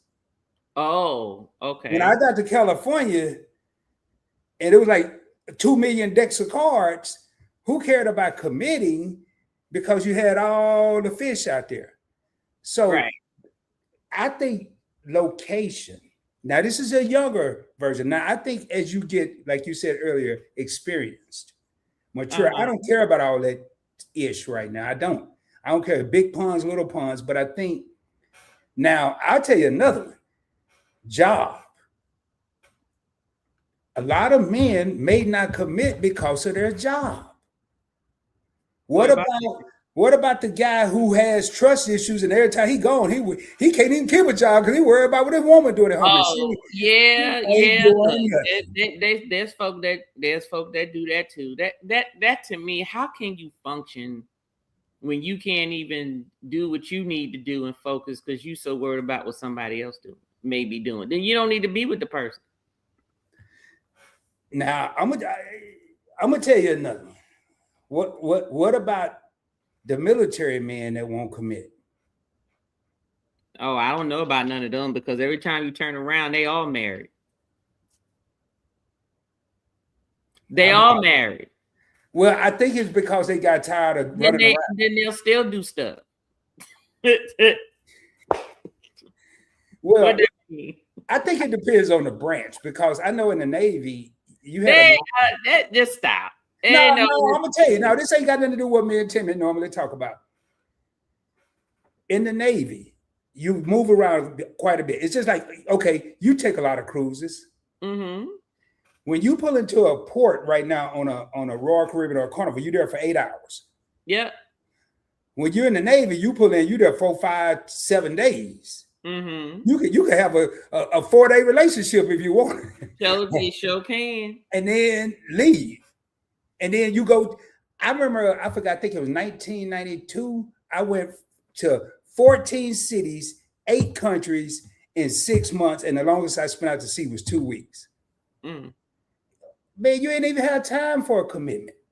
Now, when you got back home, maybe you was committed until you left again. And that's why I said a job. But more so that person that trusts that some people can't even work in the same city. Mm-hmm. And without going home or calling home 5,000 times. Yeah. What you doing?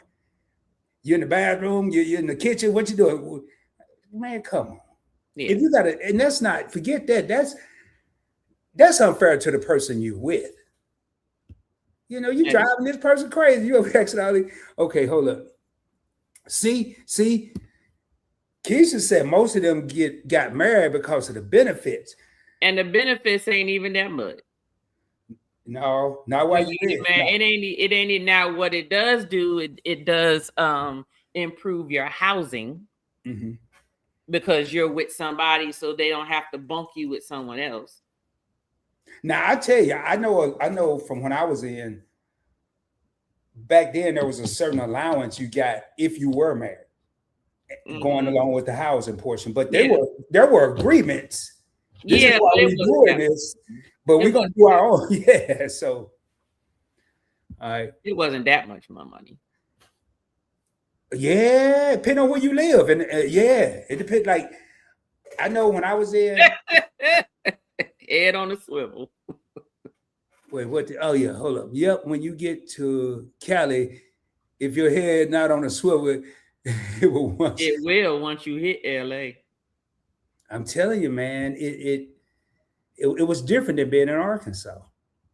The extra money, yeah, and I'm telling you, like the housing allowance when I was in San Francisco was the highest in the nation, and I think New York or something like that was like a number. That's where my nephew started out, but he's over in Italy now. I want to say just for the housing portion of it was like $4,000, $3,800, $4,000 a month on top of your other pay. And if you played it right, you would come out ahead. But hey, who would do exactly? All right. Appreciate you being here. Hey, for everybody that's not been here before, please hit that subscribe button. We do this this is gonna be like a church announcement. Every second and third Monday, we do this. I'm trying to get Tanya to do it every Monday, but she has other obligations. But every second and third Monday, man, we do this, and usually it's going to be extremely debatable and highly opinionated, but we want to hear people's opinions. That's why Tanya and I do this. And I want to correct something that Tanya said earlier. If you go to her other channel, it's more than just drinking. They have a lot of fun over there. I don't even drink, and I'm over there. That goes to tell you. I mean, and I'll watch a drinking video just in case I have some company or something. Hey, I saw you. I meant to tell Keisha from Just Asking for a Friend. I saw your video about all the different utensils. About the bar tools. Yeah. Yeah, I was laughing because I knew she had won one of the giveaways and she got it and she didn't know what the hell was in there. I said, this video will help out. Yeah, I forgot to tell. I saw it late last night. One reason why men won't commit, my word is stuck. They don't want to be tied to one person. Greed. Hey, good night, Jerry. I see your comment. Says sweet dreams. Thank you for an enjoyable conversation. Thank you for being here as always. Hopefully we see you in the classroom tomorrow night. So let me tell you, I was at, what time is it? 10:49. Okay, it's late enough. So yeah. I don't know why during this conversation, I was just thinking about Richard Pryor. Richard Pryor, on one of his stand-ups, he was talking about a joke about him getting caught cheating from his wife. And his wife was telling him, you know, you're lying, motherfucker. You was out there cheating, and he was like, what did he say? He said, well, you know, I think he said I got tired of just this one piece of one coochie. I wanted some more coochie. She said, well, if your dick was a little longer, you could find some new pussy here. Yeah. Woo! Boy, oh man, how long we been on? I gotta remember this. Oh, wait, it's at the end. I remember that. Boy, you better not. I would never do that. If they ain't catch it live on the replay, I ain't gonna do you like YouTube that. would be like, eh. No, I would never do you like that. Damn. But I laugh so hard every time I think about it. She said, well, if it was a little longer, you'd be able to find some new stuff here. See, me and Rank think alike, man. He cracking up over there. Richard Pryor is ridiculous. Do you hear me? I miss him. I really do miss him. You know what? I'm gonna say something on this commitment thing. I grew up in the house with one of the biggest players on the planet. My father was a player from the Himalayas. Jerome didn't have nothing on him. Okay. And you know, they said that the apple don't fall far from the tree. Oh Lord. No, I'm gonna go in a whole different direction than what you think Okay. I'm going to say. I can vividly remember my mom, her face when he would come home whenever, smelling like whoever. Oh. Had a whole house lit up with all kind of perfumes that my mom didn't have, and living in a small town. And she worked at the high school, and everybody knew everybody's business. And that's the part. I'm gonna let you finish, but that just be the part that right there.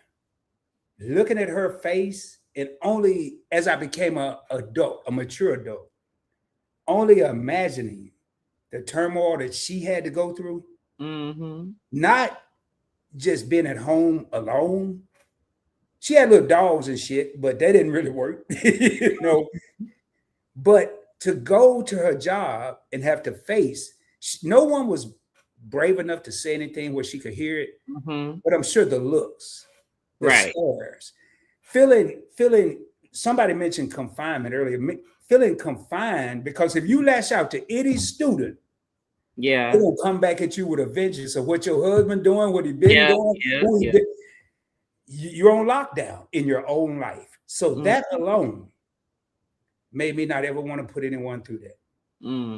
So see, I told you I was gonna give you a twist. Okay. All right then. Yeah. Okay. So, now, what was you gonna say? I was gonna say next question. Yeah, all right. So we about to come into the closing segments now. All right, good. Oh yeah, we are there.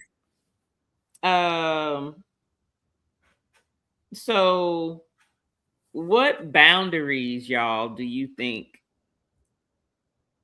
women should set early on so they're not stuck with this commitment piece? Being a victim of the non-commitment. What boundaries should women set early on in the dating relationship? I'll put it that way. And also, what's the biggest lesson women should take away from dating a man who won't commit? Well, I think it starts, does the woman want to be committed as well?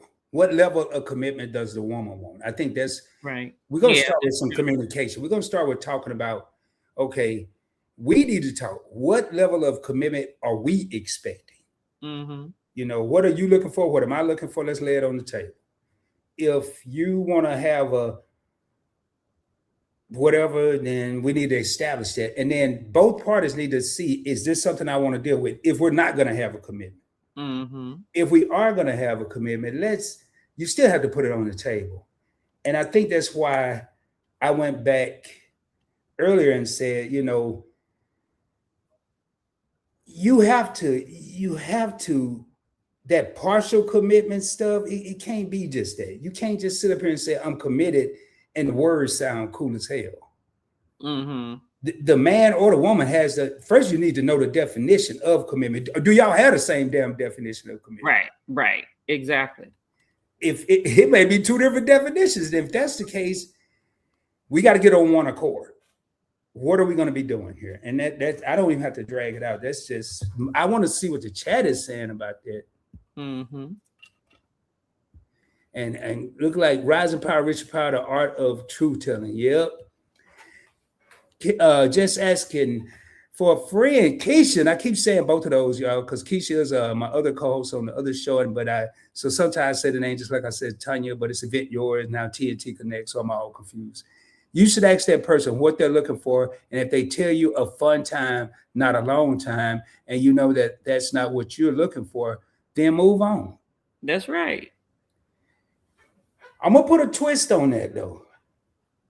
Most people won't tell you they want a fun time. They're gonna make it look like they want a long time. But they can have a long time, but you can have a fun time for a long time. Yes. Because and I know what Keisha's saying here. Like,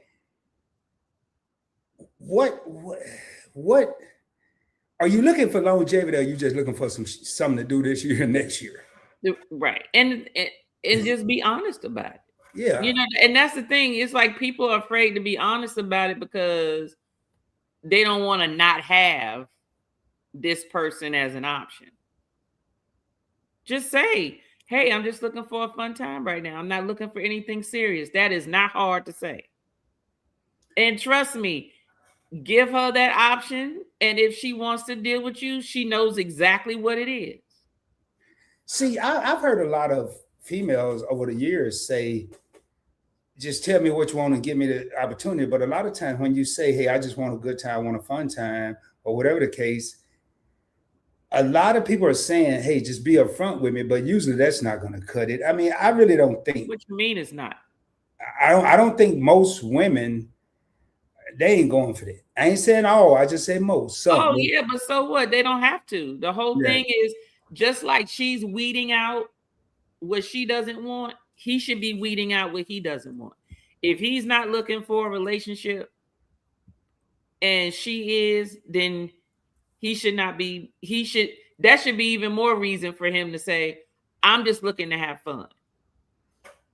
Well, let me go back to Arkansas Rod, Tony, because Arkansas Rod didn't want nobody that wanted no fun time, a bunch of fun times. I know. Let's do a long time, you know, because you can have a whole lot of fun times. I mean, that's the Arkansas Rod that still lives today. Mm-hmm. You know, but I got to be willing to give what I'm asking for. Right, exactly. Now, this is the fun part, though. Most of the guys who say that and they meet their match, they meet a woman that's going to meet their energy and be like, hey, I just want fun time too. Those be the ones pussy whip. I was going to say, most dudes scared of that.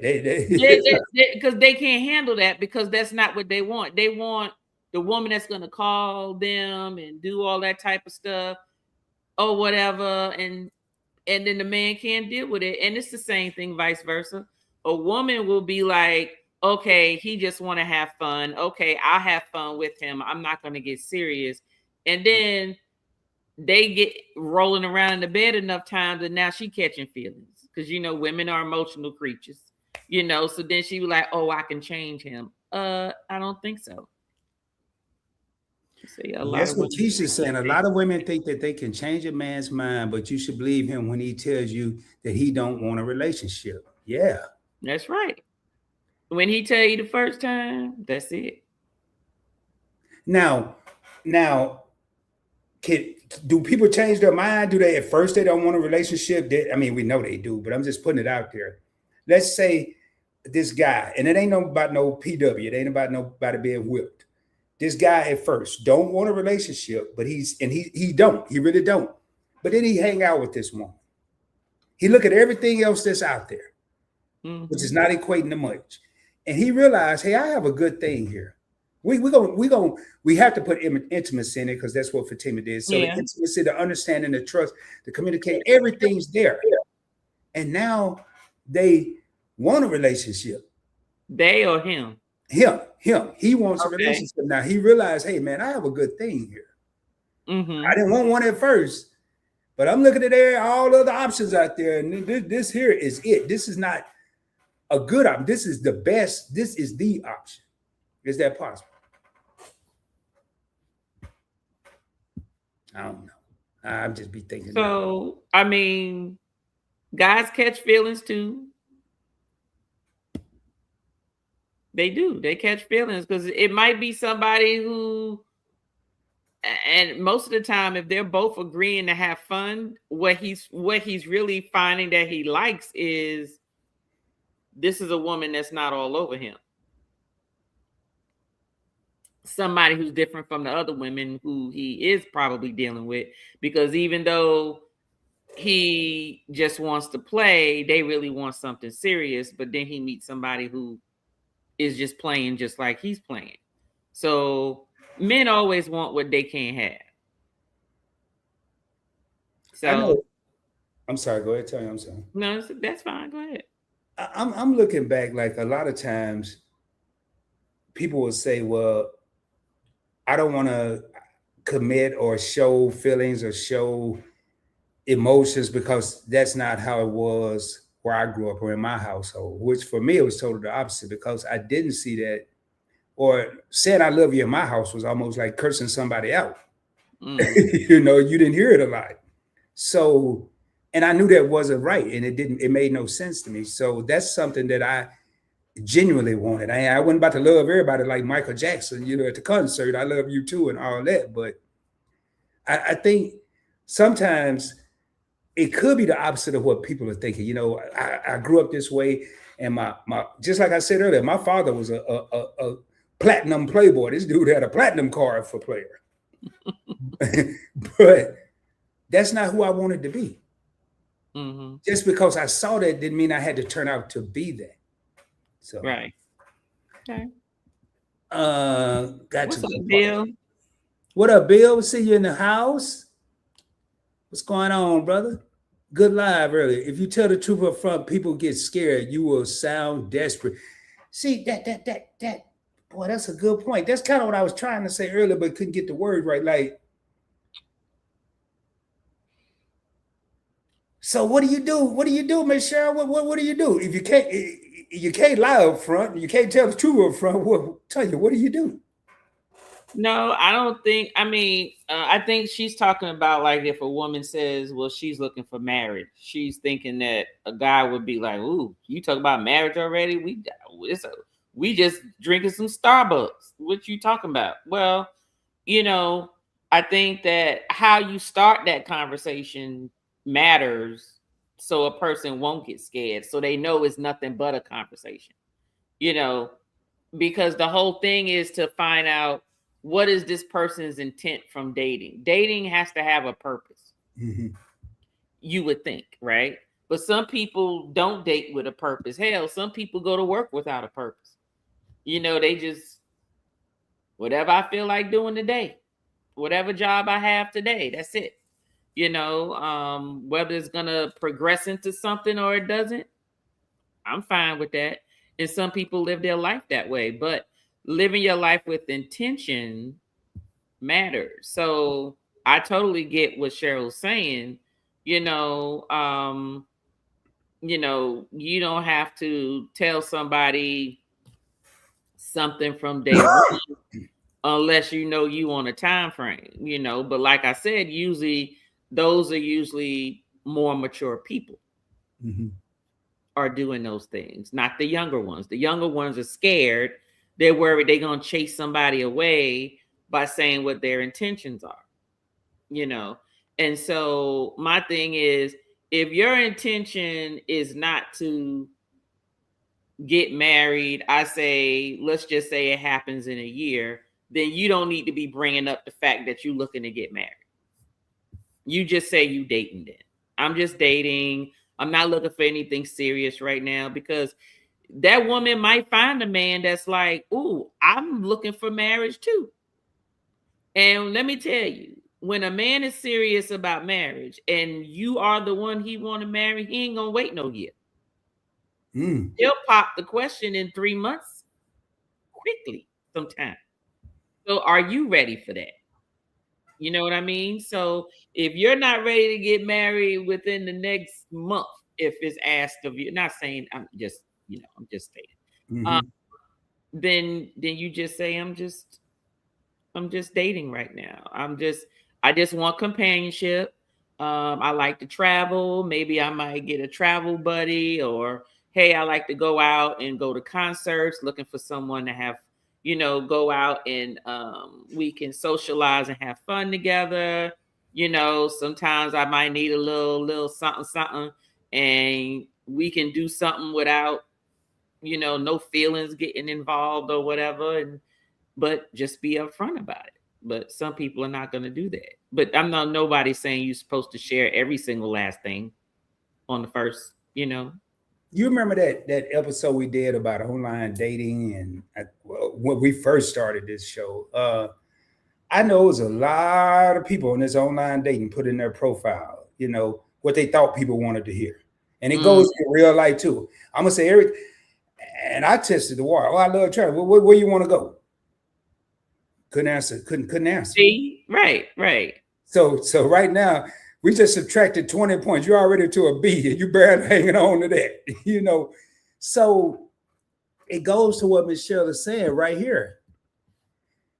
Is that true? Ain't nobody gonna tell the truth. I don't know if I agree with that part. I think you have people out there, but somebody said earlier, and I've been looking and I can't find it. Be upfront, and it may have been right. Be upfront and let the chips fall as they may. That's right. That's right.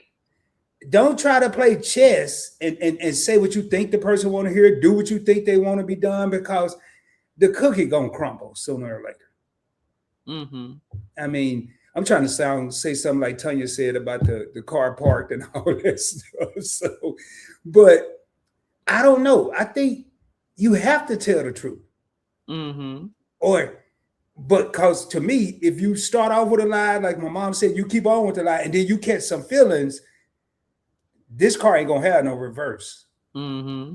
This car gonna only go one way, and that's driving forward. It ain't gonna be no going back trying to correct all these damn lies you done told. Mm-hmm.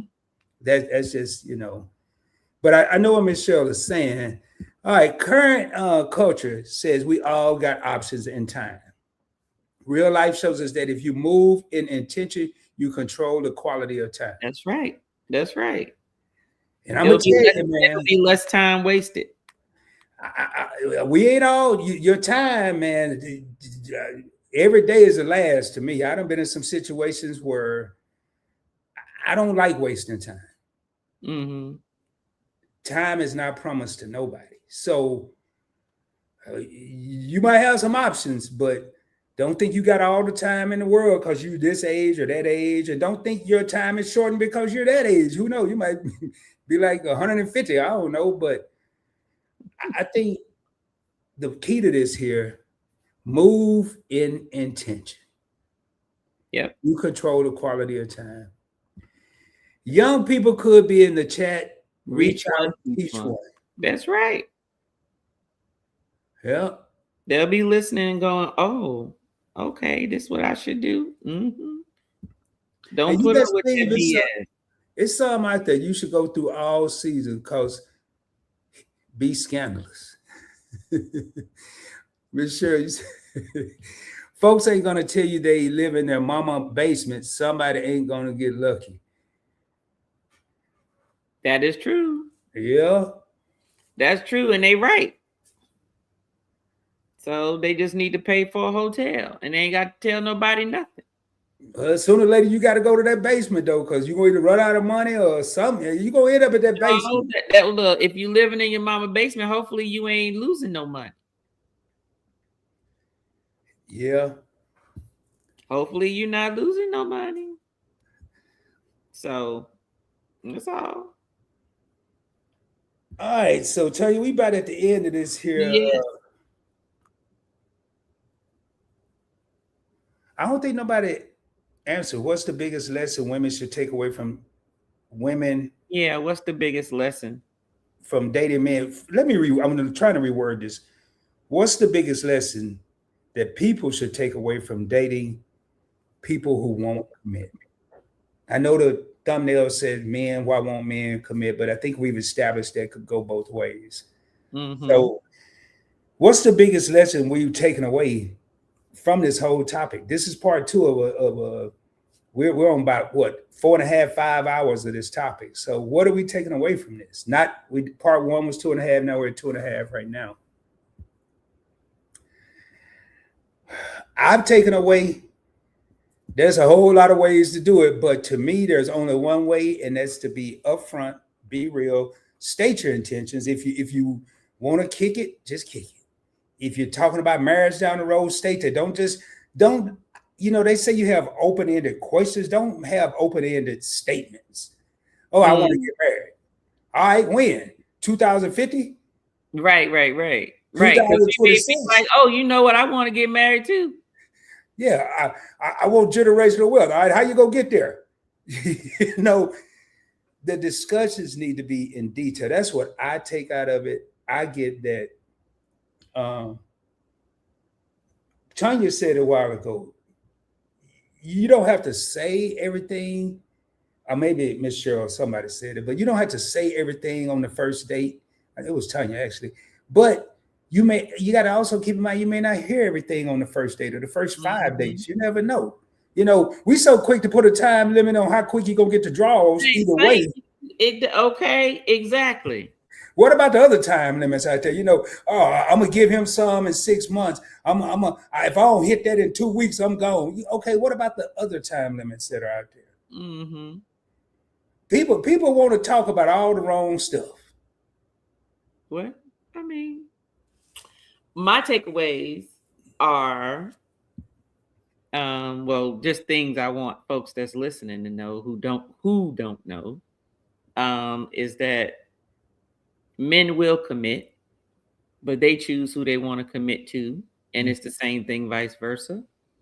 So if he doesn't commit to you, it just means that you're not the one that he wants to commit to. Doesn't mean he won't commit. It just means that it ain't you, and it's okay. So move on. Second thing is women need to make their own choice on whether they're staying with someone when they won't commit. Mm-hmm. Stop letting it be him making the decision for you. Because if you leave it up to him, y'all just continue in the situationship as long as you allow it, basically. And the third thing is hold yourself accountable. Women, you got to hold yourself accountable for what you allow to happen, what you allow, how much time you allow to go by, and waste your years because you here trying to convince somebody that you're the prize. If you was the prize, then he would have claimed you by now. So if that's not the case, just keep it going. So those are my takeaways. Those are just the things that I hope others took away. But there's some people who put some responses to our final question in there in the chat. Let me go up here. Which one is it, Tanya? Because I've been flying through. I'm at the bottom. I thought I had. Yeah. Hold on. Here's one.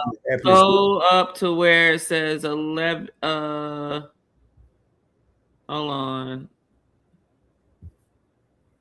on. Okay. Well, Tanya's looking for that because she put it out. Where it says 11:11, the time stamp on there. 11:11. 11:11, and then work your way down. Okay, so I'm at 11:11 now. I got to go up a little bit. So right here, choose your poison or cure. Is that where you're at? Yeah, starting from there. Yeah. Okay. Your happiness matters, and be okay with the truth. Mm-hmm. Hey, Tammy, this is the first time I've seen you here, and thank you for being here. Hit that subscribe button if you don't mind, if you like what you're hearing. Cheryl said, don't put yourself out there so quickly. That's right. And put yourself out there, y'all. That don't mean just physically. It could mean emotionally as well. Mm-hmm. Keep that in mind. Let me tell you what I think the problem is. I don't think folk be having enough to do. Because I don't know how people... Like, I think back and I go, I remember having 2 jobs all the time until I got married. And then I had 1. And I was just too busy to be trying to follow behind somebody. I'm at work. Like we got together, but it was like, I'm at work right now. And his ass needed to be at work too.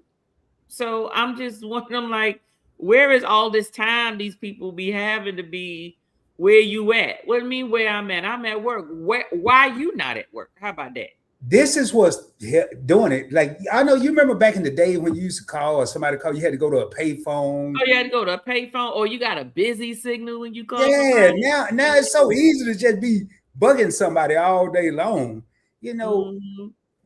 And that's kind of what you just said, like, for the fellas, because Tanya said something for the ladies. For the fellas, I'm not going to say the cliche of the grass is not always green on the other side or whatever, but if you find what you believe is the one, maybe absorb that.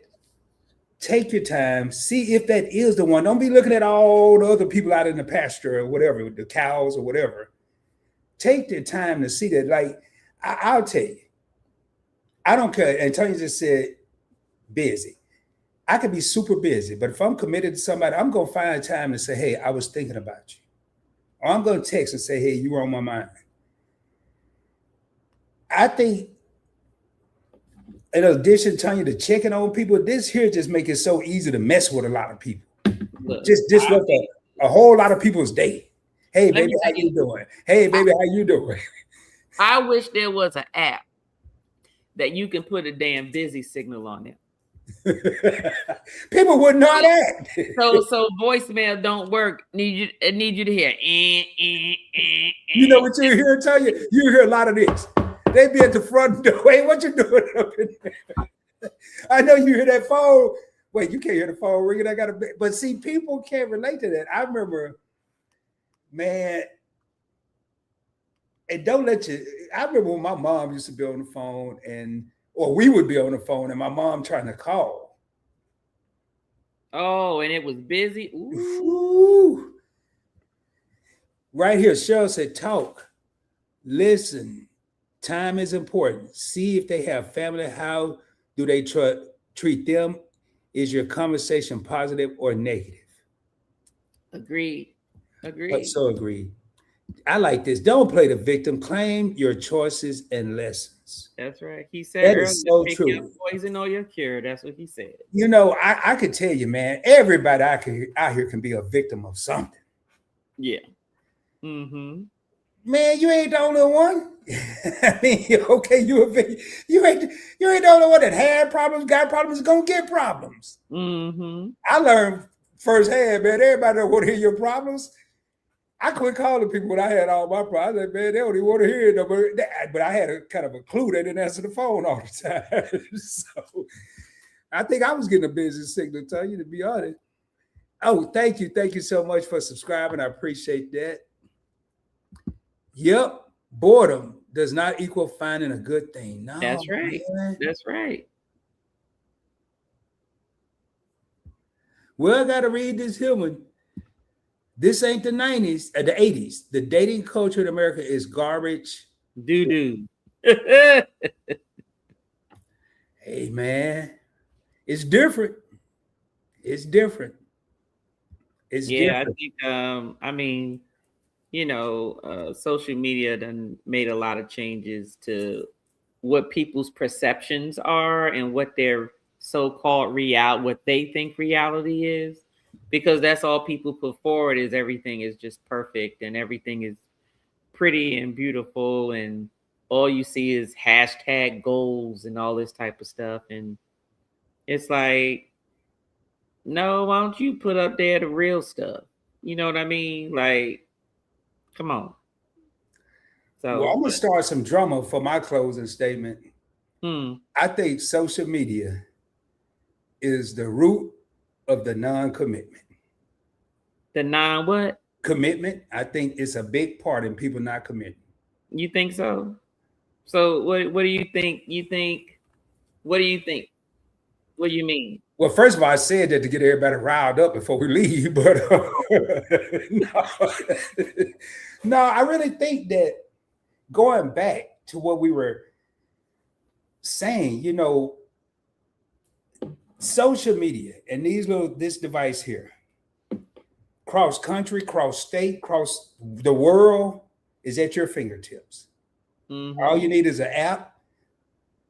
I have one person, I created that in 2000. I have one personal Facebook account. Everything else is for points blank, whatever, or investing with Rod. I don't have any personal social media. Mm-hmm.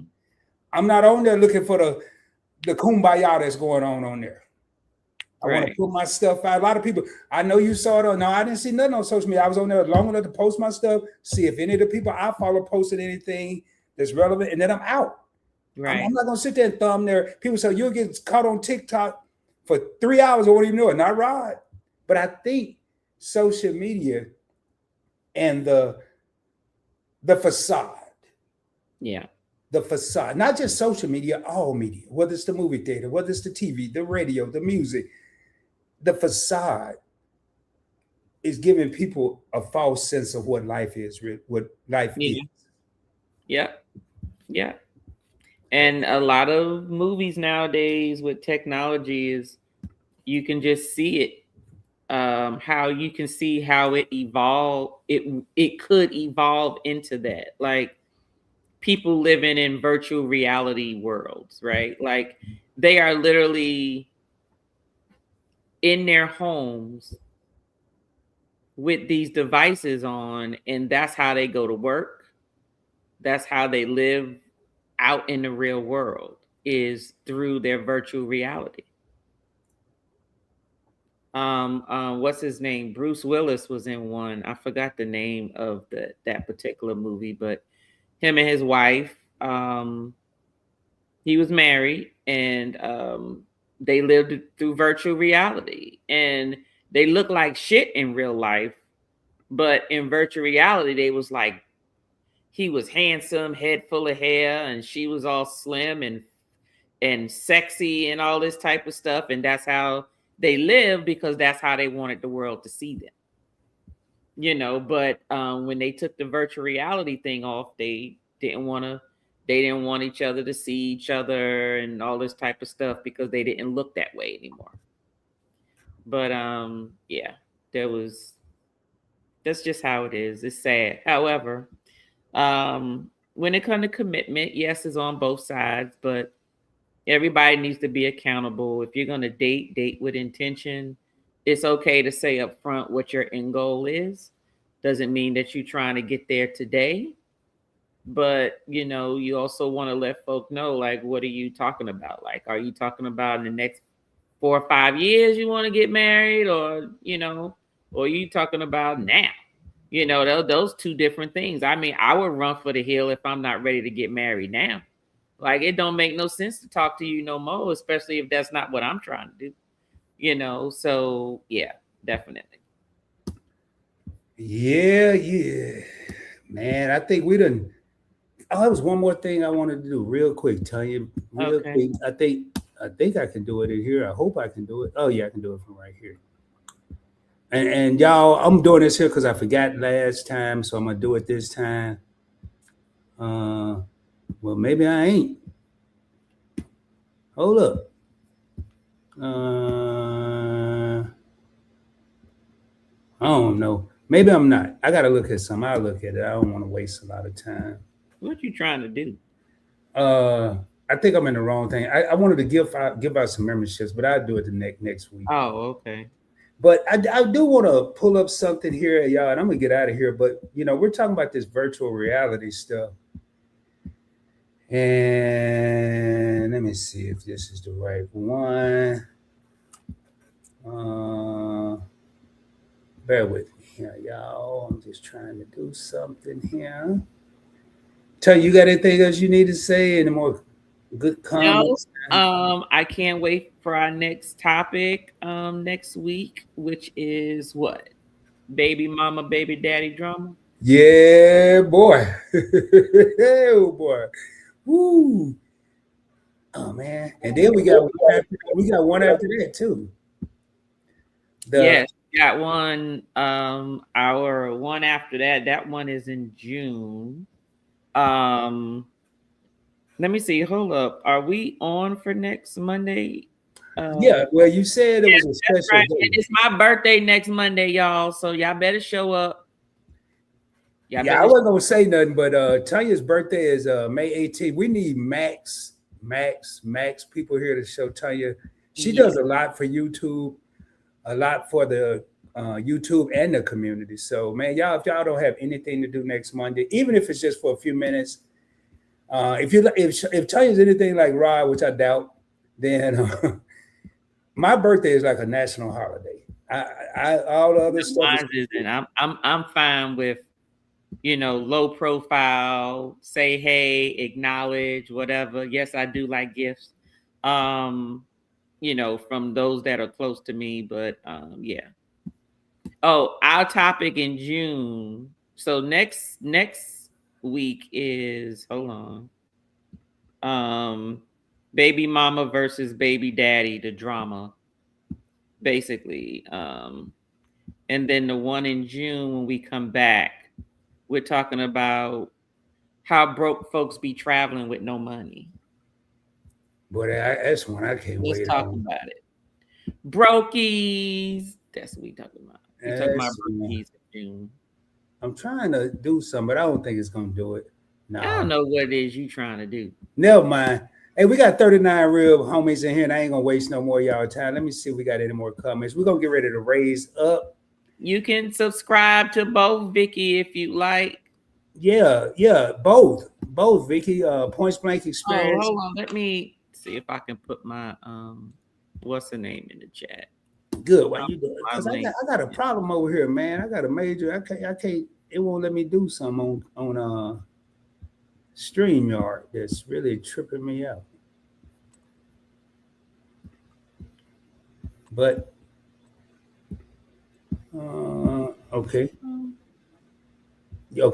Yeah, what we're trying to do is just drop a couple of links. Just be patient with us, please. Go here and do something. I was my YouTube it had kicked me out in terms of signing in. I guess because I was on here a little bit too long. Oh, did it? No, I'm talking about for my come on. Yes, it's me. All right. All right. For TNT Connect, this one is totally. This is TNT Connect is it's a how-to channel, how-to reviews, things of that nature. In addition to conversations, such as what you saw here. And so I'm going to put 2 links in here. All right. Where is my link? All right. I got y'all. Hold on. I got it. Copy. So this is TNT Connect. That's for the live and direct with Rod. That is in the chat. And then for my If You Like Cocktails, that's on my other channel. And that one, if you like cocktails, I do bourbon tastings, reviews, new releases, live cocktails, and when we are on vacations, we travel and we give reviews and vlogs about the cruise ships and the travel resorts in addition to their bars. So just so you know. So I think Keisha just dropped. Yeah, she dropped Event Yours of Spirits. No, so I think she dropped TNT Connect. Yeah, I think she dropped both. She dropped both of them TNT Connect. Yeah. But I just dropped. Oh no, she did. I'm sorry. She did Event Yours first. Thank you, Keisha. I'm sorry. I didn't see you dropping that first one. What's crazy? She be doing all this stuff on her phone. I don't know how she. I can't do this on the computer. You just go to the person's. You hit it. Go to the person. You go to their link. Copy. Come back and paste it. All right. I'm gonna keep trying. I did good. Hey, did I do okay with my? You did good with the comments today. I'm impressed. I'm talking about them people. You know those people, them trolls. Yes, yeah, exactly. You supposed to ignore them. You act like they're not there. I was breaking out in hives over here. I was having an allergic reaction. You can't show them attention. So, hey, we want to thank, we still got 35. We're going to get ready to raise up. I did, we were talking about this reality world. And I wanted to share something. I don't even think I showed Tanya this, but I know I didn't because I haven't showed anybody this. But before I pull this up, Tanya, I'm going to tell you what it is. This is where we're going with the future. And then we've been talking about tell the truth and all this here. Now, if you look at what I'm about to show y'all, you would think this is a photo, but this is like a 3-part series here. So Tanya, what you have here is a picture of my mom, a picture of me when I was 3, and me sitting on her lap. Okay. That is not how that is not reality, y'all. Right. This picture, my mom was in LA when I was about 23. This is me being 3 sitting actually in my daddy's lap. But Oh. this is what the future is bringing us. Okay. And that is crazy. So I just wanted to put that up there. That's but hey, you know, can you see what that little guy look like who he favor? You have to see it up close. Who he favor? He look like Drew. Oh, you're right, but with an afro instead of a curly I got to show that to the Griffins. Yeah, when I saw that, I was like, oh Lord, they gonna think we related. We might be. All right, man. Oh gosh. All right, hey, Keep it moving, keep it moving. Yeah, we're gonna get ready to raise up, y'all. Again, thank everyone for being here tonight. It has been a pleasure. Committing is tough. I'm not gonna even say nothing else about it. Relationships, marriage, all of it's work. Are you ready to go to work? That's the question you need to ask yourself. That's right.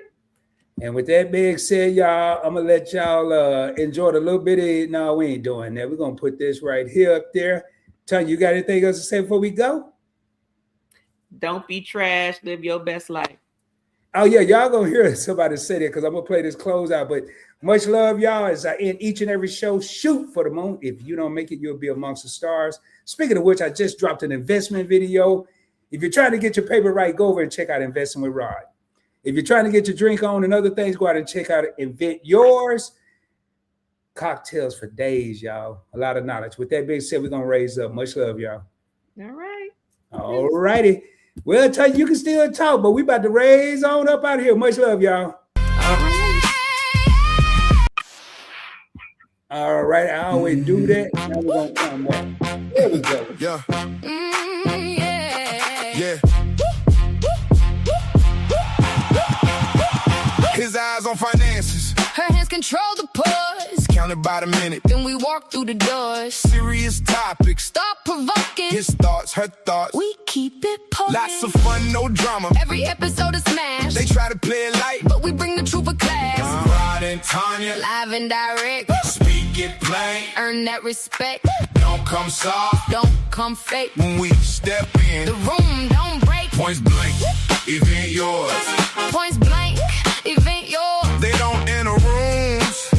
They kick down doors. Are they ballin'? Are they paid?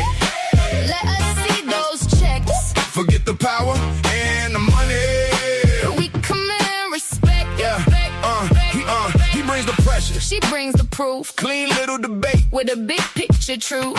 We got opinions. We got receipts. Laugh through the headlines. Then we hit the streets. Timmy talk slick. Y'all know that's trash. We cut through the noise. And we move too fast. Rod and Tanya, Live and direct. speak it plain. Earn that respect. Don't come soft Don't come fake. when we step in. The room don't break. Points blank, event yours. Points blank. Event yours. They don't enter rooms. They kick down doors. Are they ballin'? Are they paid? Let us see those checks. Forget the power and the money.